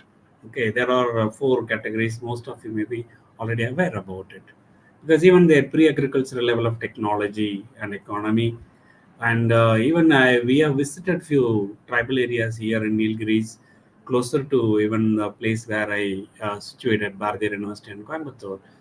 Okay, along with a few scholars, where the still technology is even not reached them, untouched that area. So pure they are. Their environment is so pure, and people are so pure and ignorant and illiterate. So these are all, I think, they are more vulnerable when they are lesser illiterate and far away from technology, and even nearing, even extinct their population is. Okay, even very subsistence level of economy, even below than subsistence. Okay, that's there.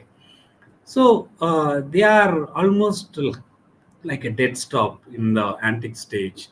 Okay, I think it is must that we need to take a lot of measures to protect them. Otherwise, it is this we will listening. Then we may not know. We don't have a much of knowledge even to protect the forest. Okay, because the composition of tribal group in our country, 2011 census, there are 705 scheduled tribes and subtribes and 75 primitive tribal clusters. Okay, this is it's a very larger and diverse group of tribes. So what I said is because it is must that we need to protect them. Why? Because they are possessing a traditional ecological knowledge. They call it TEK. Because more you not carrying them, and then it is their knowledge. This type of knowledge will erode. Okay, because of the concept like globalization, homogenization is happening because of the diverse culture. So the biosphere reserve have been established in regions where both cultural and natural resources are deemed rich. Even the study carried out by Prakash Kala in Pashmariha Biosphere Reserve in India, Madhya Pradesh, reveals that the TEK, traditional ecological knowledge, offers unique ideas in developing and contributing sustainable management practices. Okay, I'll come up with few examples in coming slides. And these traditional ecological knowledge, it's always keep the balance between human needs and ecological imperatives. Because these tribes, one thing I observed when I visited and along with my scholars, because they take what actually they wanted, how much they wanted, not that taking many things and storing it somewhere or selling it somewhere and accumulating the wealth, nothing like that. Okay, this is what they call it as a constructive dependence. We know although they depend upon forest for their survival, but it is called as a constructive dependence. That's really, I think it's a good term. Okay, because they know that they have to protect, particularly one tribe in Nilgiris. What they do is they depend upon the bamboo to make the bamboo baskets and sell. Okay, but when they cut one bamboo thing, they'll plant another because they know that how to protect it so that it will be there forever, so that next generation also may be using it. So this is what we call it as a constructive dependence. So it is must that many tribes, they consider part of the patches of the forest as a sacred groves. Why? Because that is the only way we can protect the threatened plant species, particularly Garcia tribes in Sirohi district, Rajasthan. Even they announced, even they kept a particular patch of land as a sacred groves, because to protect the plant species, even which is red listed by International Union for Conservation of Nature. So unless otherwise you're not announcing that as a sacred groves, then naturally there is a kind of encroachment, and even people may go get into that, and maybe these type of plants may extinct. So it is I think it is a good step. Even they contribute a lot in wildlife protection through beliefs and totems, because the animals and birds are very closer to the life of tribals, we all know. Because totems, even they worship the animals, they worship the trees, worship the plants. Even the Adi tribes of Arunachal Pradesh, they are very closely associated with the tigers, sparrows, and pangolins, because they see that these are all the well wishers of humankind, so they won't hunt. But another thing, even Onjas, there are another tribe. They have a separate technique in hunting the pigs. Because, for example, to prevent overhunting, what they do, even one Onji is entering into the forest to hunt a pig. After he, hunt the pig, what he'll do is he'll break the the the the branch of the tree off. Okay, like that. Pull it like this off, so that when anyone is going into the forest to hunt the pig, if they see that particular of the broken branch of the tree, they understand that this particular area very recently one onji is hunted the pig, so they won't hunt the big. Okay, why? Because it's a kind of sustainability. Because when you are over hunting it, then naturally they loses the breeding of this particular pig, so they may starve for food. So this is, I think, these are all the tribals, they follow this kind of techniques. Another thing is a very important initiative some tribes and some welfare organizations, like community conserved areas, like governed by locals, because they involve like tribals also in that. Even Idu museums, they have taken this step. Even Bishnoi or Tiger Reserve Force, even they are a kind of environmental campaign group. They actively fight against poaching and rescues the injured animals in Rajasthan. Okay, all these efforts are is a greater efforts. That's the reason why in August 9th, world celebrates International Day of the world's indigenous people, because it is must that we need to protect them. Already I said, because it's their presence is indispensable. I know it's because they are only people can maintain the ecosystems, because they have knowledge around the world. They know how to protect it. So Indian tribes also contribute a lot in protecting the ecosystem. When Zero Valley in Aptani tribes, known for the sustainable agricultural practice, what they do, they'll even the stream falls flow from the hill areas. They'll dug the canals and they stream create the streams from the hills, so that the water is not wasted and it is enable the help the growth of the crop. I think it's a good technology naturally they have in their tribes. Even Garcia tribe, even the extensive knowledge about ethnomedicine plants in Sirohi district of Rajasthan. Even many ethnomedicinal plants are even IUCN's red listed, because it's termed as threatened species. So we need to be protected. Okay. So these tribal communities are, most of them, they'll worship the forest. They consider it as so sacred. Even many tribal area people are not allowed to even to do the natural callings also, where it is announced as natural grows. They worship like as a god. So even agriculture also, even mountain Ojo Bu, considered as a sacred mountain for Akas tribal community of Arunachal Pradesh. What they do is they are taking a lot of efforts to protect the flora and fauna of the forest. So even the Gond and Baiha communities of Madhya Pradesh, they use a Uthra farming. There is a kind of farming method. What they do is, before even they cultivate the paddy, they'll seeds the or swan in the field, because they see that using that the moisture, existing moisture in the soil, so that before even land dries up, even this particular seed sown, it's grows. So it's a all sustainable agriculture knowledge they have traditionally. Even flora and fauna diversity, Sandal, Munda, and Ho tribal communities, Jharkhand, even they protect, conserve, and manage this thing. Okay, because already mentioned, right? They are called as a totemism. They sacred trees and grows, linked taboos. So they themselves have a kind of restrictions and all that, and they'll finish it. I think I have another 3 minutes. I'll finish it. Ecosystem conservation, because there is a GDO community of southern Ethiopia. Even they have a lot of taboos, all that, But what is that? The punishments are very severe. Even their own tribal people are violating it. Okay, even if they cut the trees or kill the animals or harm the nature, they are punished ruthlessly. So because they have a kind of practice which is certainly helps them in many ways, okay, to protect the nature. Even I think we all familiar with the Chipko movement. Chipko means, I think we all know, hug.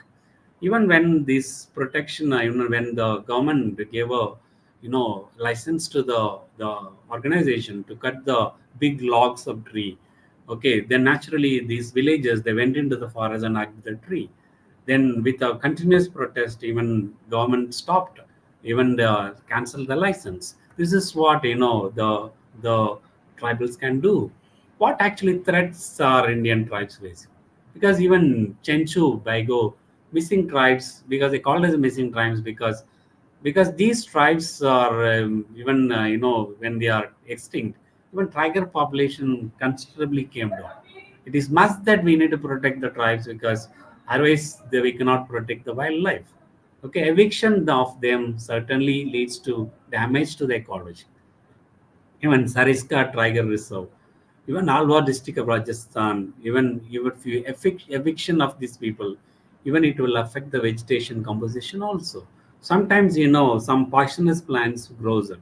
When these people or these tribals do is they go into the forest regularly and they'll clean up all these things so that the forest diversity, the biodiversity is protected. Okay, so this is importance of protecting Indian tribes is because these people are the key stakeholders of indigenous knowledge. Okay, because unless you are not protecting them, it is very hard to protect the ecology of our country because it's a sustainable lifestyle, making them extremely capable of protecting and conserving the environment. So these even many sustainable model of tribes, even taken by our regional agricultural stations, even agricultural council for agricultural research, everyone taken that sustainable model of tribes, which is very important and indigenous. It is must. Okay, I think I'm in the last slide now. So how can this AI can help these indigenous people? Even this author said because wildlife species are in reaching the crisis level, even many areas are cut because of deforestation. So even to help reverse this crisis, the United Nations Intergovernmental Science Policy Platform on Biodiversity and Ecosystem Services urges governments and NGOs to secure lands rights for indigenous people because eviction certainly not going to do anything because you're talking about globalization and industrialization, etc. But evicting them and taking them away and displacing them are not going to solve the issue of the climate crisis because what way this artificial intelligence can help. For example, when these indigenous partners are trained along with rabbit in action team, response team. Okay, so when these two people work together, they can settle many issues like deforestation, poaching of animals, all that. Okay, for example, if they cut the tree with a saw, because the artificial intelligence the technique can and sense that, and it can sense signal to the either rabbit force or any organization, even tribal can go and stop that. Okay, even the poaching animals, right, all that. So this is the way I think AI can help this biodiversity. See, AI is a good technology, okay, but at the same time, protecting these indigenous people, the only way to protect the climate change, so that changing protecting the biodiversity. I think once again I thank all of you for this excellent opportunity to share with you a few ideas about tribals and their role in biodiversity. Thank you so much. Thank you so much, sir. That was really very informative and from the field about tribal stewardship. And that was much more uh, informative in terms of diversity that a sociologist coming into this area and making this panel more inclusive. Now we move on to the last speaker, uh, Arvind Uni from Delhi. I request Arvind to begin, and I'm not sure how much time you have. We need to wind up at 1, so and then at least 15 minutes we have some discussions. Please, yeah.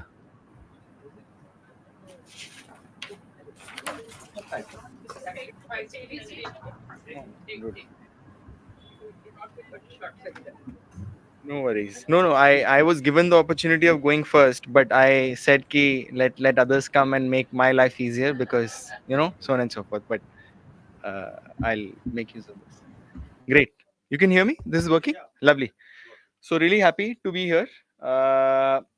And why I wanted others to go first is because I am with astrophysicists, scientists, so on and so forth. So I'm not used to it, actually, to be very frank.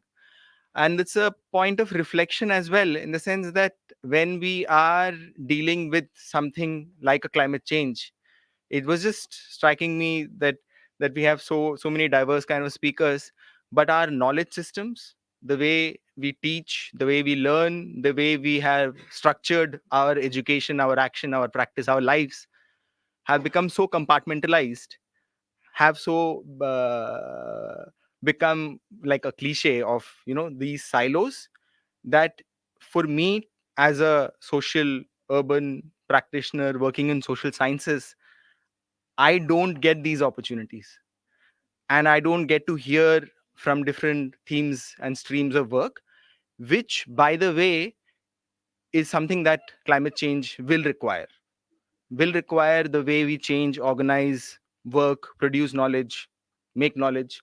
I think those are interesting reflection points that have come about. And thank you for giving me this lovely opportunity.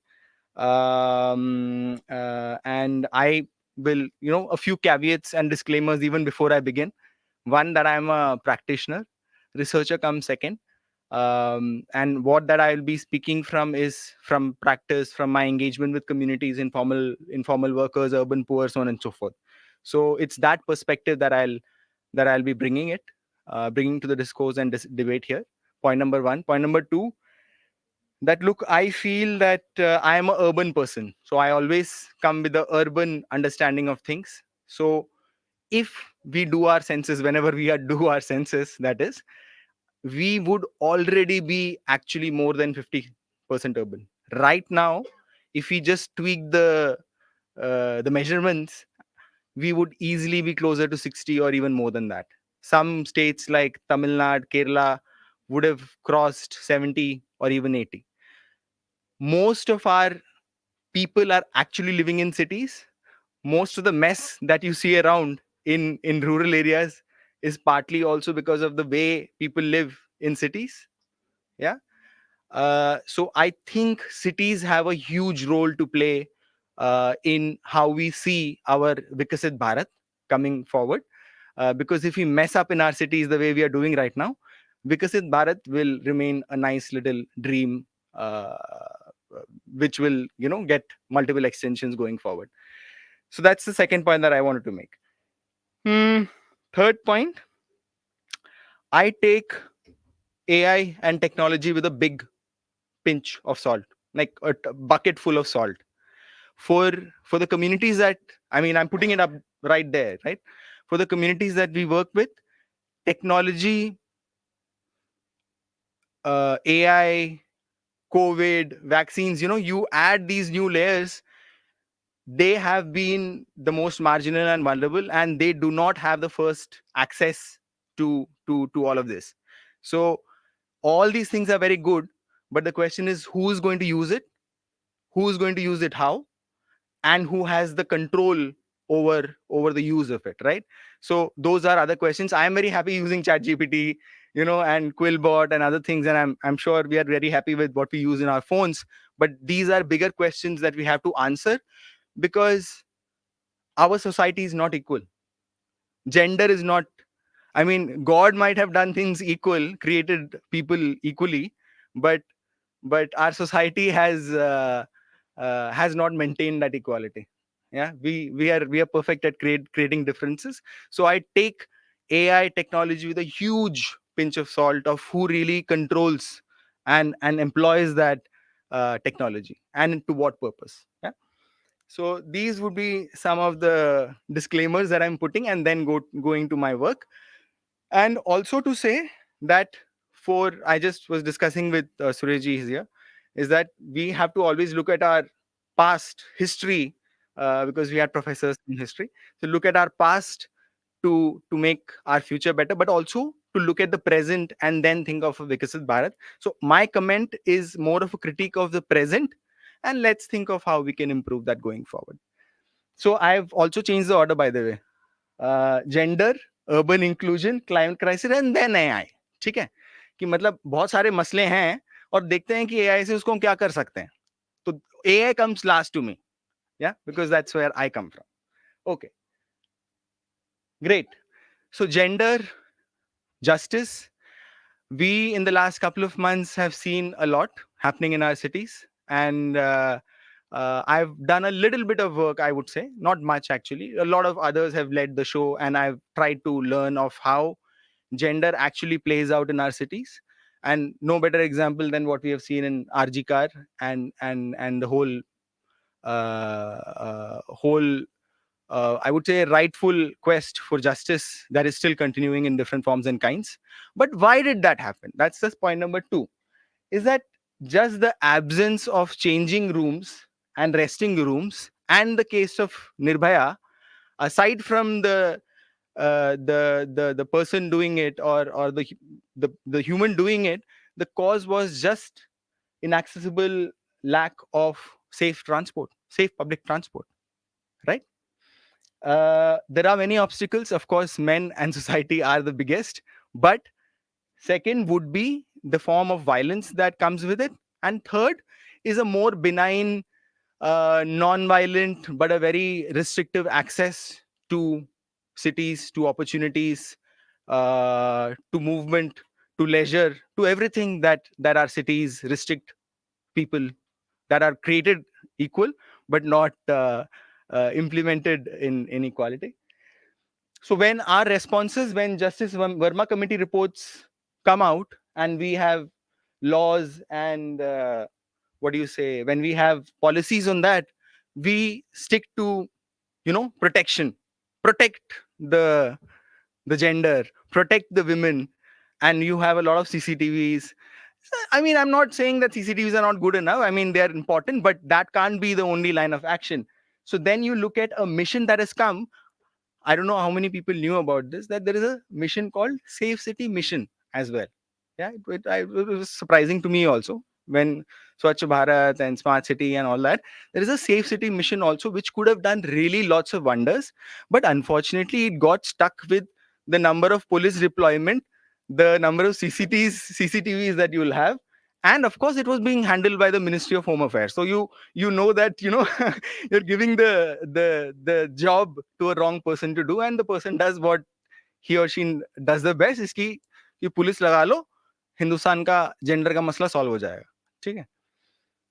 And you have many examples like gender budgeting as well, which are not working out, and panning out in our cities. So this is what's happening in our cities, and this is not God made. This is absolutely man-made. Yeah, man-made, and men do that job quite badly. Now I take you to gender and urban inclusion. Cities play a great role. The way women and gender experience the city is very, very different. Just to give you a very classic example of, I mean, we as urban practitioners use it every way, every time, is that just look at the trip कि मर्द घर से निकला, office गया, वापस आया, पर महिला पब्लिक ट्रांसपोर्ट को वैसे यूज नहीं करती हैं, या महिला का जो मूवमेंट होता है, that is not like a one way street. They do many other things because care responsibility is there. They have to make smaller trips, they have to do errands, but they also have to handle their work, which could be outside, but also a lot of work which is not documented, which is inside. But what is surprising is that there is no national scheme for gender inclusion in urban specifically. I mean, of all the 7-8 national wonderful schemes that you have, and जिसके लिए बोला था 50,000 करोड़ का नया scheme निकला है, इसमें gender को आप कंट्रोल F करके सर्च करके देखेंगे ना, उसके लिए AI भी नहीं लगेगा, उसमें जेंडर वर्ड ढूंढने में आपको बहुत टाइम लग जाएगा, क्योंकि वो मिलता नहीं है. मैं आपको बेस्ट एग्जांपल दिखाता हूँ. There are two photos I just put. One is of PMAY, that's Chennai, northern Chennai, and these are houses under PMAY where housing and habitat debate is happening, where house is just thought of as a room and a house, but wider services, facilities, basic amenities, crèche, play areas for children, so on and so forth, are not there in standards at all. So most of the housing that you have as PMAY in your outskirts, when it comes up for urban poor communities, it comes up like that. Yeah, it's disconnected to transport, it's disconnected to livelihoods. How will those housing provide to people? Many communities say that we were better off in slums because there was a degree of freedom. We could do the work that we could do, but these housing are actually making our lives and livelihoods worse. This is what schemes are doing right now. Smart cities, like I love Delhi, I love Hyderabad. I mean, we have done all of that. We have done very good selfie points, but study smart cities that of the indicators, how many indicators talk about gender? How many indicators talk about women's issues other than CCTV and police personnel? That is none, almost none. Last, just to give an example, because I worked a lot in the master plan, Delhi and other master plan process. Bombay's master plan is, by the way, quite interesting. They've made some interesting innovations and stuff. We were part of a campaign over there. Same in Delhi. ECS is equivalent car space. So every building that comes up will have 2 parking, ghar hoga, so we'll have 1 parking, so on and so forth. That's the math, no? Like one mall comes up, so much of parking. So in a master plan document, which is for next 20 years, you have 10 pages dedicated for car parking. And you don't even have 5 lines that tell of what in the city will be the spaces, the housing, the livelihoods, public transport for women. Not even a paragraph of that. Like they do mention that gender segregated data will be generated, so on and so forth, but nothing solid. But 10 pages for cars. Very environmentally sustainable. I'm sure they will have EV also, but that's Delhi 2041 for you. Livelihoods. I just have 3 minutes, so I'll quickly speed up. Livelihoods. It's not that women are the only ones who are taking care of. I mean, women don't only take care of babies and reproduce and so on and so forth. I mean, which is the policy focus, and even in discussions, there's a huge amount of women working in informal sector livelihoods, domestic workers. I mean, we are still not using robots to clean our homes. We are using we have domestic workers who are underpaid, who do not have legal protection, who do not have a domestic workers law. They don't get wages, yeah, and they are completely unrecognized. Our worker women participation ratio has improved. It was as bad as Afghanistan 4 years ago. We are 35% right now. Can we be Viksit Bharat if not 70, if 50% of our population does not get the same opportunity to go out and work? Do you think we will be by 2047 a Viksit Bharat? Because we are actually stopping a huge section of our population from going out doing what they want to do. We are still doing that, and we are still doing that through these policy schemes and how we design our cities. I talked about livelihoods. How are we helping? Just think of why don't we have public transport? Just think of why don't we have restrooms equivalent to women and men? ऐसा तो नहीं है मर्द ही toilet में आते हैं, मर्द ही bathroom का इस्तेमाल ज्यादा करते हैं. इंसान है भाई, बराबर है, बराबर बनाया है देश, दुनिया ने और भगवान ने बराबर बनाया है. आई एम श्योर बराबर का इस्तेमाल होना चाहिए, तो नहीं है. Why don't we have feeding rooms? No, tells us a lot about how we are as a society, as opposed to something else. Couple of small, actually 2 slides, so I'll just maybe take a minute extra. Now I come to climate change, because these are independent areas of work in itself, I mean, independent things, but climate change really messes things up, really messes things up. So this will also mean, I'm not going into the different terminologies. I was just telling Sundaram sir that I have decided, boss, Delhi, I might not be able to stay in Delhi, because this time around we touched 51, 50, 52. It's not meant for human beings, to do that. So that is me, who's better sitting in a AC room, have the privilege of doing so. But if I'm sitting, and I'm a woman, I'm sitting in a slum in that temperature, I am worse off than the man, because the heat that I cook in the kitchen, and the temperature, and the roof curtain that comes on top, you have to imagine what it is. You have to imagine what it is. And that's the reality. So in this climate change mess, when it comes up, who is going to be the most hit? Who is going to fetch the water? Who is going to, I don't know, eat less? Yeah. Make no mistake, we know who is going to do that, right? Yet Look at heat action plans all across. These are national heat action plans, and we are working with them. We are trying to tell NDMA, sir, I'll just take 2 more minutes. We are trying to tell NDMA that, boss, heat action plans can't just talk about in blanket vulnerability categories of pregnant women and children. There are many other informal worker women who are actually working on the street, street vendor women, women who are, looking after elderly. So you have to bring those categories. Single women, अभी भी हम women and pregnant women पे अटके हुए हैं. Point ये है, तो उसको आगे कैसे बढ़ाएं इन एक्शन प्लान्स में, वो हमको देखना पड़ेगा. As of now, there is no data as well on many of these aspects. Yeah, so when technology functions or when data aggregation happens, when data does not exist, it will only aggregate what it exists, and then it will give you things basis the biases that we already have. So that's the point that I'll come to. But let's say, just to give one more example of how climate action is working. Climate action is very happy to fund EV. 1.5 lakh का subsidy है car का दिल्ली में, पहले था, अब नहीं है, मतलब डिफरेंट वेज में सब्सिडाइज हो रहा है. But I don't know how electric vehicle is going to change women's livelihoods and lives in cities. I don't think so, because that's easier to do, that's better for the market. But electric vehicle is not also going to solve the climate change problem, by the way. It's going to mess up mines in Africa, manufacturing elsewhere. Locally pollution might be less, but climate change is not about local, right? I mean, there are bigger issues to it. Last slide for me is that, boss, AI is a product or a service that is under the control of the state at this stage, or the industry, or the corporates.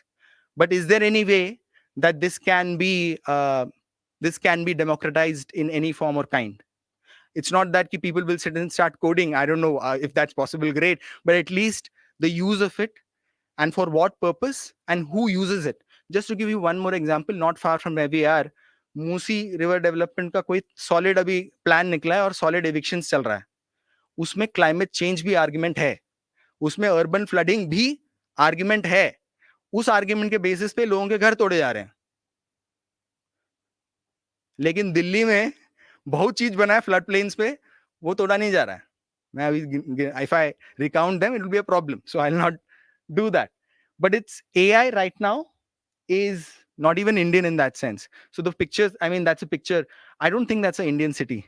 I mean, that can be an Indian city. I just put a picture and it came out. So AI, can it work in caste? Can it work where inequality, language, and diversity is so high? So what do we do for that?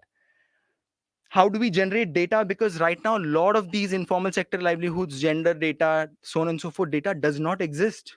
So can we then work together to generate that data so that gets picked up in AI, and that can be, a method to help the communities also, and whatever predictions that they do. Because otherwise the predictions will be ki, boss, this area is low lying, this area is going to get flooded, hence remove the settlements. I mean, a lot of the communities that I work with will be removed because they'll be like, vulnerable groups have to be removed for the bigger good. Yeah? This is what brings us, and also the fact that gender is a spectrum. Women, yes, but there are a lot of other things, other identities that we have to look at.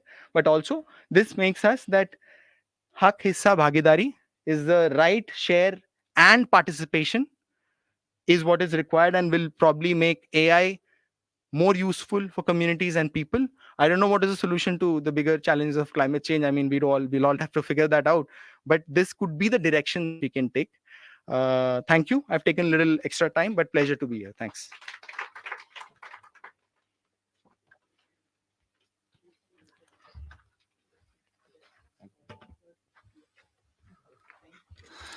An excellent critical presentations to begin the question hours, because this is what I was also feeling missing gap, which was coming. We should have come from the grassroots, and Arvind has just brought all those questions that goes into a researcher's mind.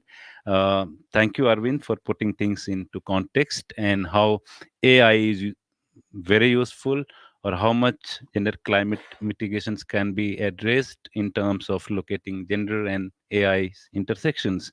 So all those comes here, and now this hall is open. I think some of the questions which comes, and one important point I could see that democratization of data comes from the last two presentations, which was very catchy to me, because this is what we have been talking about, that who creates the data, who controls the data, and how those data are disseminated through different tools of AI is important. Apart from how AI is very, very useful in our life, uh, quickly in last 1 week I have used a lot AI while I was rushing here and there and to see how what can I generate. But it was, except that getting a a template of the idea you want to talk, it doesn't give much more than that. Maybe for somebody who is unknown about and not familiar with AI, but how the question of AI, gender, and then uses of AI in gender climate mitigation is important, is very important. And then this is for you all to raise some questions. I'm not opening up questions in terms of putting every paper's presentation, because that will take a lot of time. But at least we can have few questions from the participants sitting here, and you can use mic or you can come over to the dais. And please, you may mention whom you want to address the questions. Panelists are there. And I request all panelists to come on the dais, so it will be easy to address them. Suresh sir, Dr. Piria, Professor Arvind, and yeah. Are there some? Yes, Fazil. Yeah. Please use mic. Like in the topic we had gender as a common term, but I think there was no reference to the alternative genders like LGBTQ community. So do you think they are more vulnerable or they are equally vulnerable, or what is the level of vulnerability in terms of discrimination, in terms of AI and their problems? That means gender problems. You wanted to ask someone, or it's for all? That is a general question. General questions. Yeah, sir, welcome. If you see, I think I'm audible. Okay. I think these things are not gender specific, number one. It will affect all the living, two-legged animals, I should say. Men, women, and transgenders, etc. So whatever our panelists have discussed, it's in common. Because if temperature rises, whosoever is living on this earth, it will affect him. Yes, there are certain communities who are marginalized among us, who are living in slums or in somewhere in poorer areas. They will be much more affected. For example, as Arvind has said, low-lying areas, if any person lives there, irrespective of the gender there, he or she will be more affected. So this is climate is a common, All the variables of climate is common for all of us. A simple example is in this room. We all are under AC under 22 degree temperature. Outside, we all are under 32 plus minus. So that way, whether anybody, if we all go to the Musi River, we will be smelling the same kind of the thing. So that is it is common all. It cannot be a gender specific, in my opinion. Yeah, thanks. I would like to say that basically because of socio-economic conditions, definitely LGBT people will suffer more, because again, the disparity of the kind of lives they have, and the privileged few like us, we live a much more comfortable life. So definitely they would be more affected. Yeah. Yeah. Okay.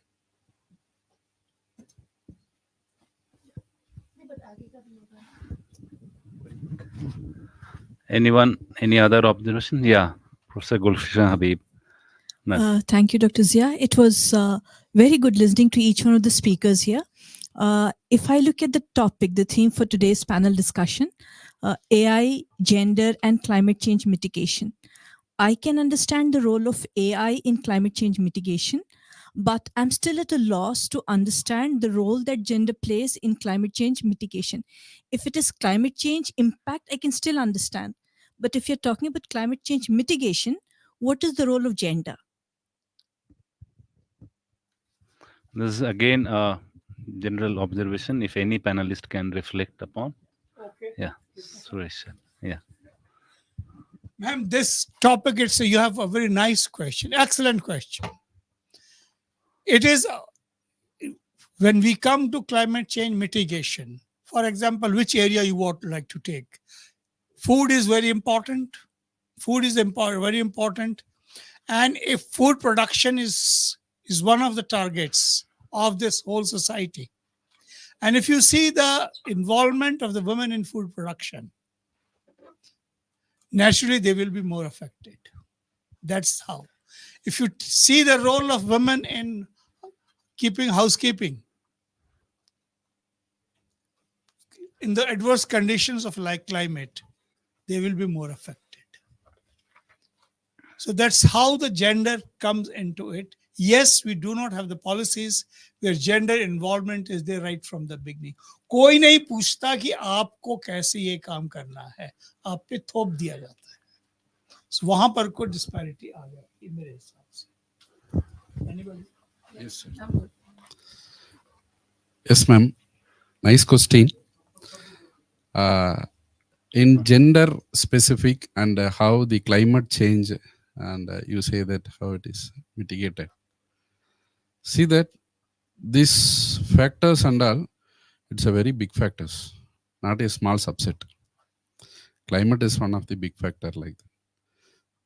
What we are trying to expose is, for a gender, if we have some inputs which help us in some percentage, not entirely, we say that it will change from one form to another form with the help of AI like that. Some percentage may get changed. As you are all aware of that, 10 years or 15 years before, you have not used mobile phones. I think mostly all of them use public transports. I think that none of you have used Google Maps. Now without that, anyone is there? Same like that. Thank you.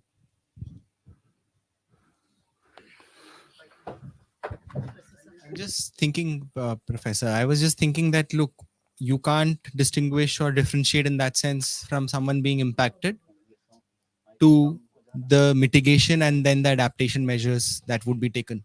But in a scenario where we are, where unless the impacts are brought out there and debated upon and discussed and documented, mitigation measures of what should be taken, adaptation measures that have to be taken would not be discussed.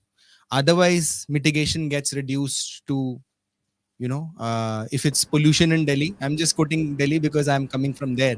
You have smog guns, you have those big fans that they've put up to suck. I mean, to come out with solutions that are false solutions, maladaptations, will happen if you are not engaging with communities who are the most impacted.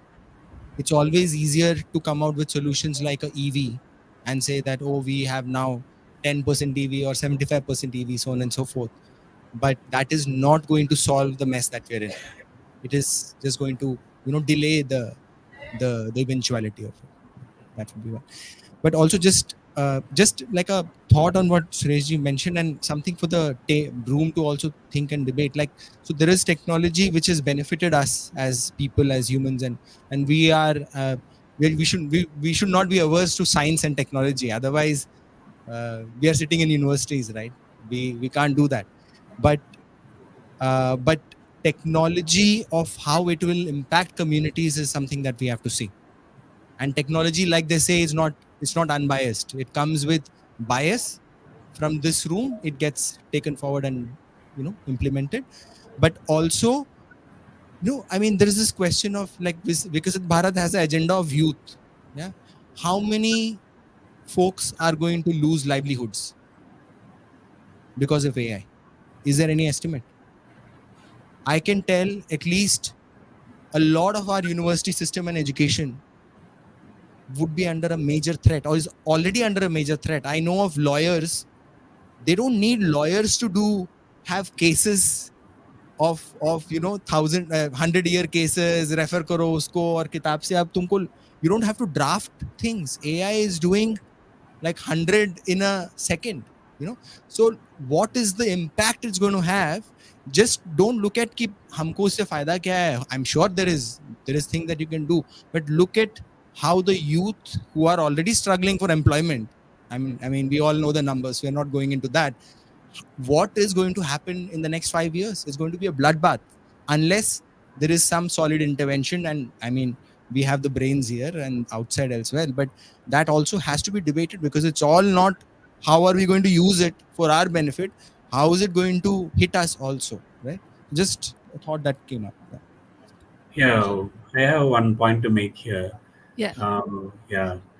With regard to why, when I spoke about tribals specifically, why didn't I mention anything about gender? Because with regard to the tribes, there is both men and women contribute a lot in biodiversity, okay, and protecting the forest, all that, okay. Because even though basically they are the gatherers, even there are few tribes still remains as the gatherers. It includes both men and women. So they contribute equally in protecting the forest and cleaning up the forest and protecting the wild animals. So even when you come to the mainstreamed agricultural area, where women are wife of the particular home, or maybe the mother of the family, even she contributes a little bit of agriculture, helping the husband. So whether the contribution may be very smaller, but they contributes a lot as women together in climate change mitigation. So it is very difficult to separate the contribution of women. So far, they have contributed for climate change mitigation, which is so evident, and even I have seen on my own eyes. Okay, I think women should be celebrated in the area of protecting the biodiversity. Thank you. Yeah, I would also like to add that I think that AI, especially for the workforce women, right? Most women, unfortunately, are doing, secretarial kind of jobs or very mundane kind of jobs. And those are exactly the kind of jobs which are already being handled by AI, in the sense of, drafting of letters, doing bookings, buying tickets, all kinds of mundane jobs of that kind. That's exactly what AI is already kind of, I mean, actually, I should not be saying it, but I even asked ChatGPT to draft letters which I need, specifically official letters, because they are mundane. And ChatGPT does a very good job of them, and it does it very well. So the problem is that in the workforce, specifically for women, the kind of work that women do can be taken over very easily by AI. Right? A person needn't have a secretary because AI can handle all those things. And so for women, in terms of replacement in the workforce, AI is a really big threat, right? Because like I said, it takes over whatever women do. You need to be in a much more technical, higher level, which cannot be handled by AI, so that you don't have there's nobody else who will replace you. But for women, that's really going to be bad, because if you're doing secretarial kind of jobs, nobody will need you, right? Why will you be needed? So it is a problem. But yeah. Adding to this, I think yes, on one hand side, the AI will take over our jobs, drafting and other things. But what we will be intact with, will remain intact with us, is analytical power and thinking. आपकी जो अपनी सोच है और जो आपका analysis है, वो आई थिंक दैट एआई और computer science will not be able to cope up. सोचने का मौका कहाँ मिलता है? Who's asking them after नहीं, that? और तो देना यही तो काम करना है। नहीं, यही तो अगर आपको सोचने का मौका नहीं मिलता, वो हमारी प्रॉब्लम है, वो तो सोसाइटी की प्रॉब्लम है ना. सेक्रेटरी भी तो जबरदस्ती बनाया जाता है ना, आप ये कर लो. तो ये तो है कि हम लोगों को ही सोचना है कि कैसे जेंडर को ऊपर लाना है और अपने पावर, अपने इक्वल सोचना है, कैसे उनको अपने से सुपीरियर सोचना है. ये तो हम मर्दों की वो है, मतलब एक किस्म से शिकायत हमारी है ये. As with Priya Madam and Suresh sir, just replacing a single word, it will not replace the work of the woman, but we shall prove that it reduces the work. That's all. Can we have very brief, no context? I think so. Every technology has a positive and negative.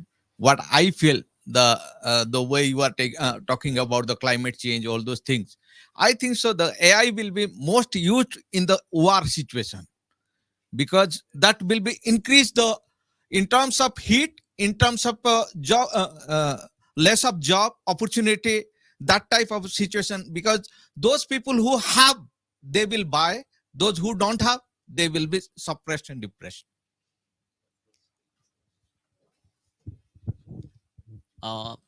Most of concern were resolved by Arvind last.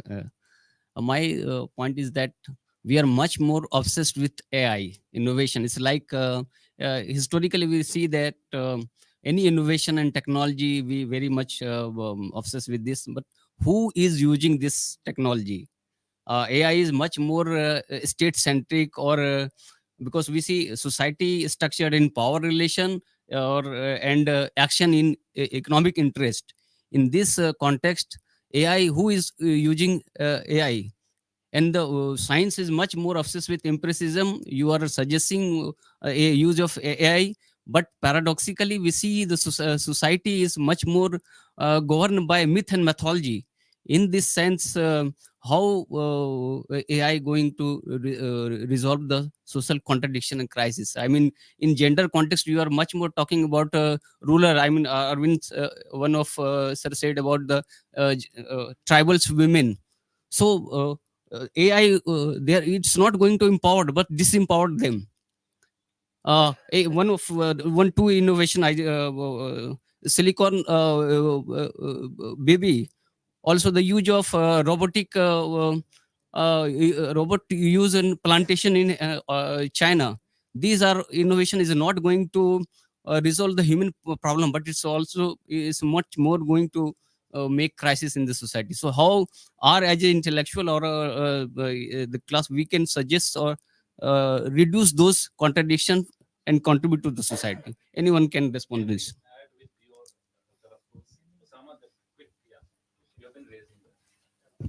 My question to Arvind, that government guideline is primary for the urban planning, right? So Ghosh Arora research papers argues that gender is missing in the whole urban imaginary for the planning.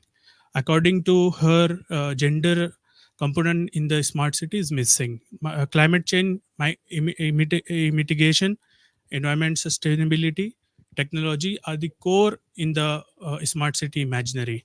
My question is, gender per se is the missing in the smart city imaginary, or it has some role in the, mentioned in the guideline of the government?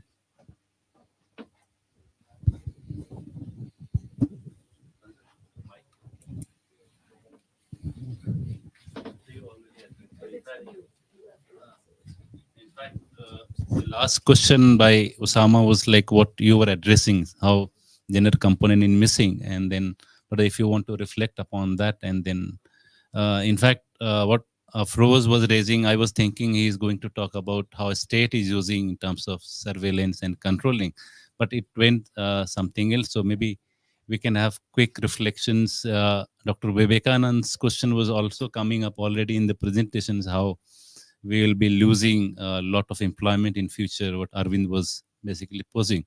So in all those three contexts, these are all resolved in terms of, there are a lot of inhibitions, there are a lot of doubts also. But I think this is more because we have not really used AI as of now in terms of really, knowing about AI.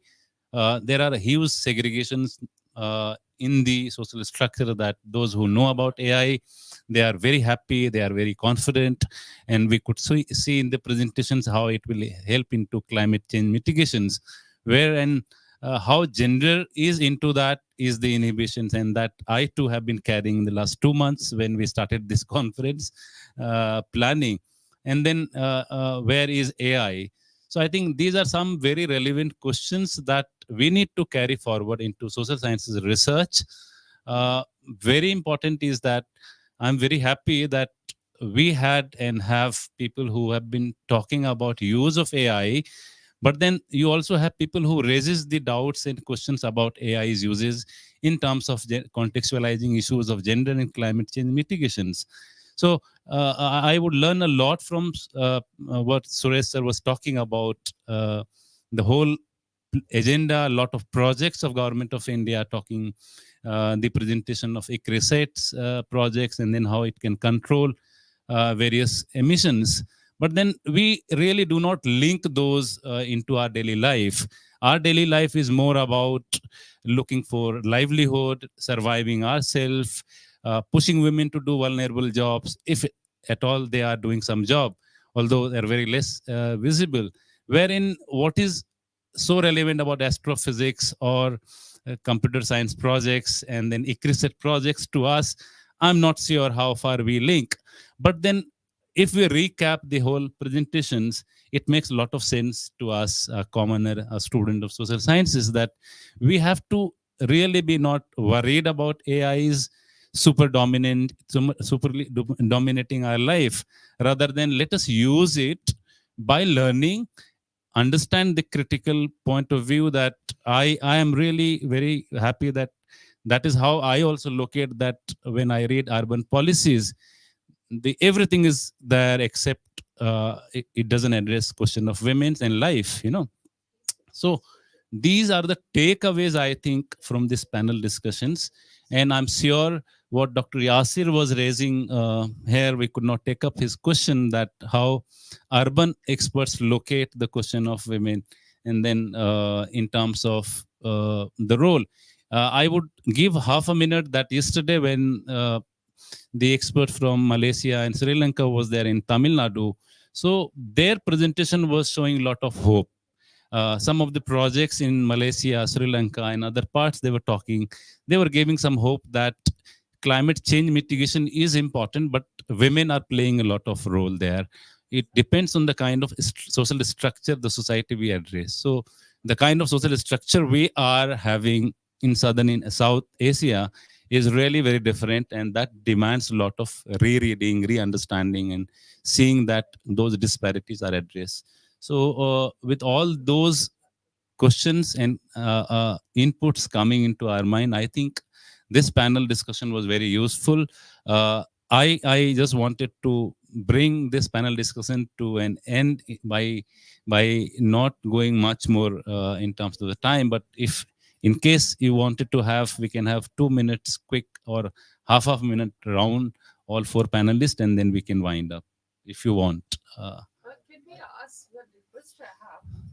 All those who have presented, it will be really a request to send the papers. Okay. Yeah. Right. Format and all will send later. Okay. So yeah. So this is very important.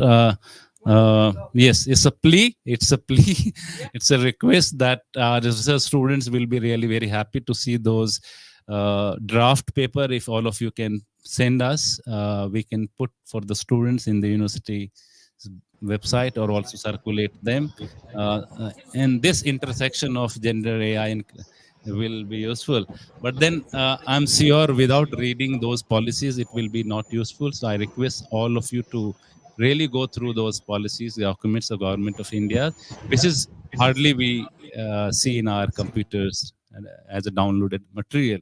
So please do that, and then return back to the panel discussions. This video was live recorded. It is there available at Maulana Azad National Urdu University's IMC channel. So you can subscribe, see, and re-listen those questions there, and that will be helpful.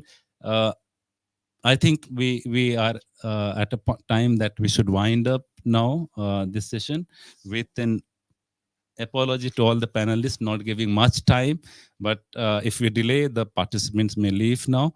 Let me, with all those limitations, thank the entire organizing committee located at 3 different states.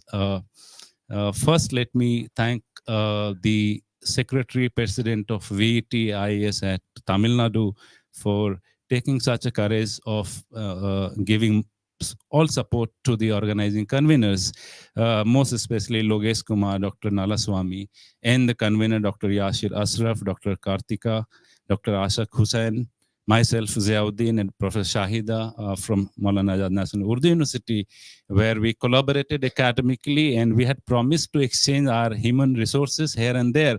That could not really happen. Very few of us could go there, but we exchanged our presentations through online. And today also many of the delegates, organizers were online available with us. I'm really very, very thankful to all the panelists for being so kind in terms of managing your time, in terms of coming on very short time. Professor Suresh Pandey, Professor Sampath Kumar from Bhartiyar, Professor V.K. Manwala Sundaram, Dr. Priya Hassan, Dr. Arvind Uni for making this presentation. Really, really, I'm very honest, very wonderful session. Without your diverse presentation, this entire international conference would have been really, must have missed debate that you discussed and brought today. Let me also be very thankful to our colleague from the university, Professor Gulshan Habib, Professor Makbul, Professor Shahid Raza, Dr. Amina, Dr. Vivekanand, Dr. Ihtisham, Dr. Talal, Dr. Tabrez, and all my young friends from various departments for being with us. But without technical support, what we are saying, the Media Center, Mr. Rizwan, Gayaz, Satish, Rehan, Manzoor, Shakur, Shakil Sahab, all of you there, you are always available for us, making us ease.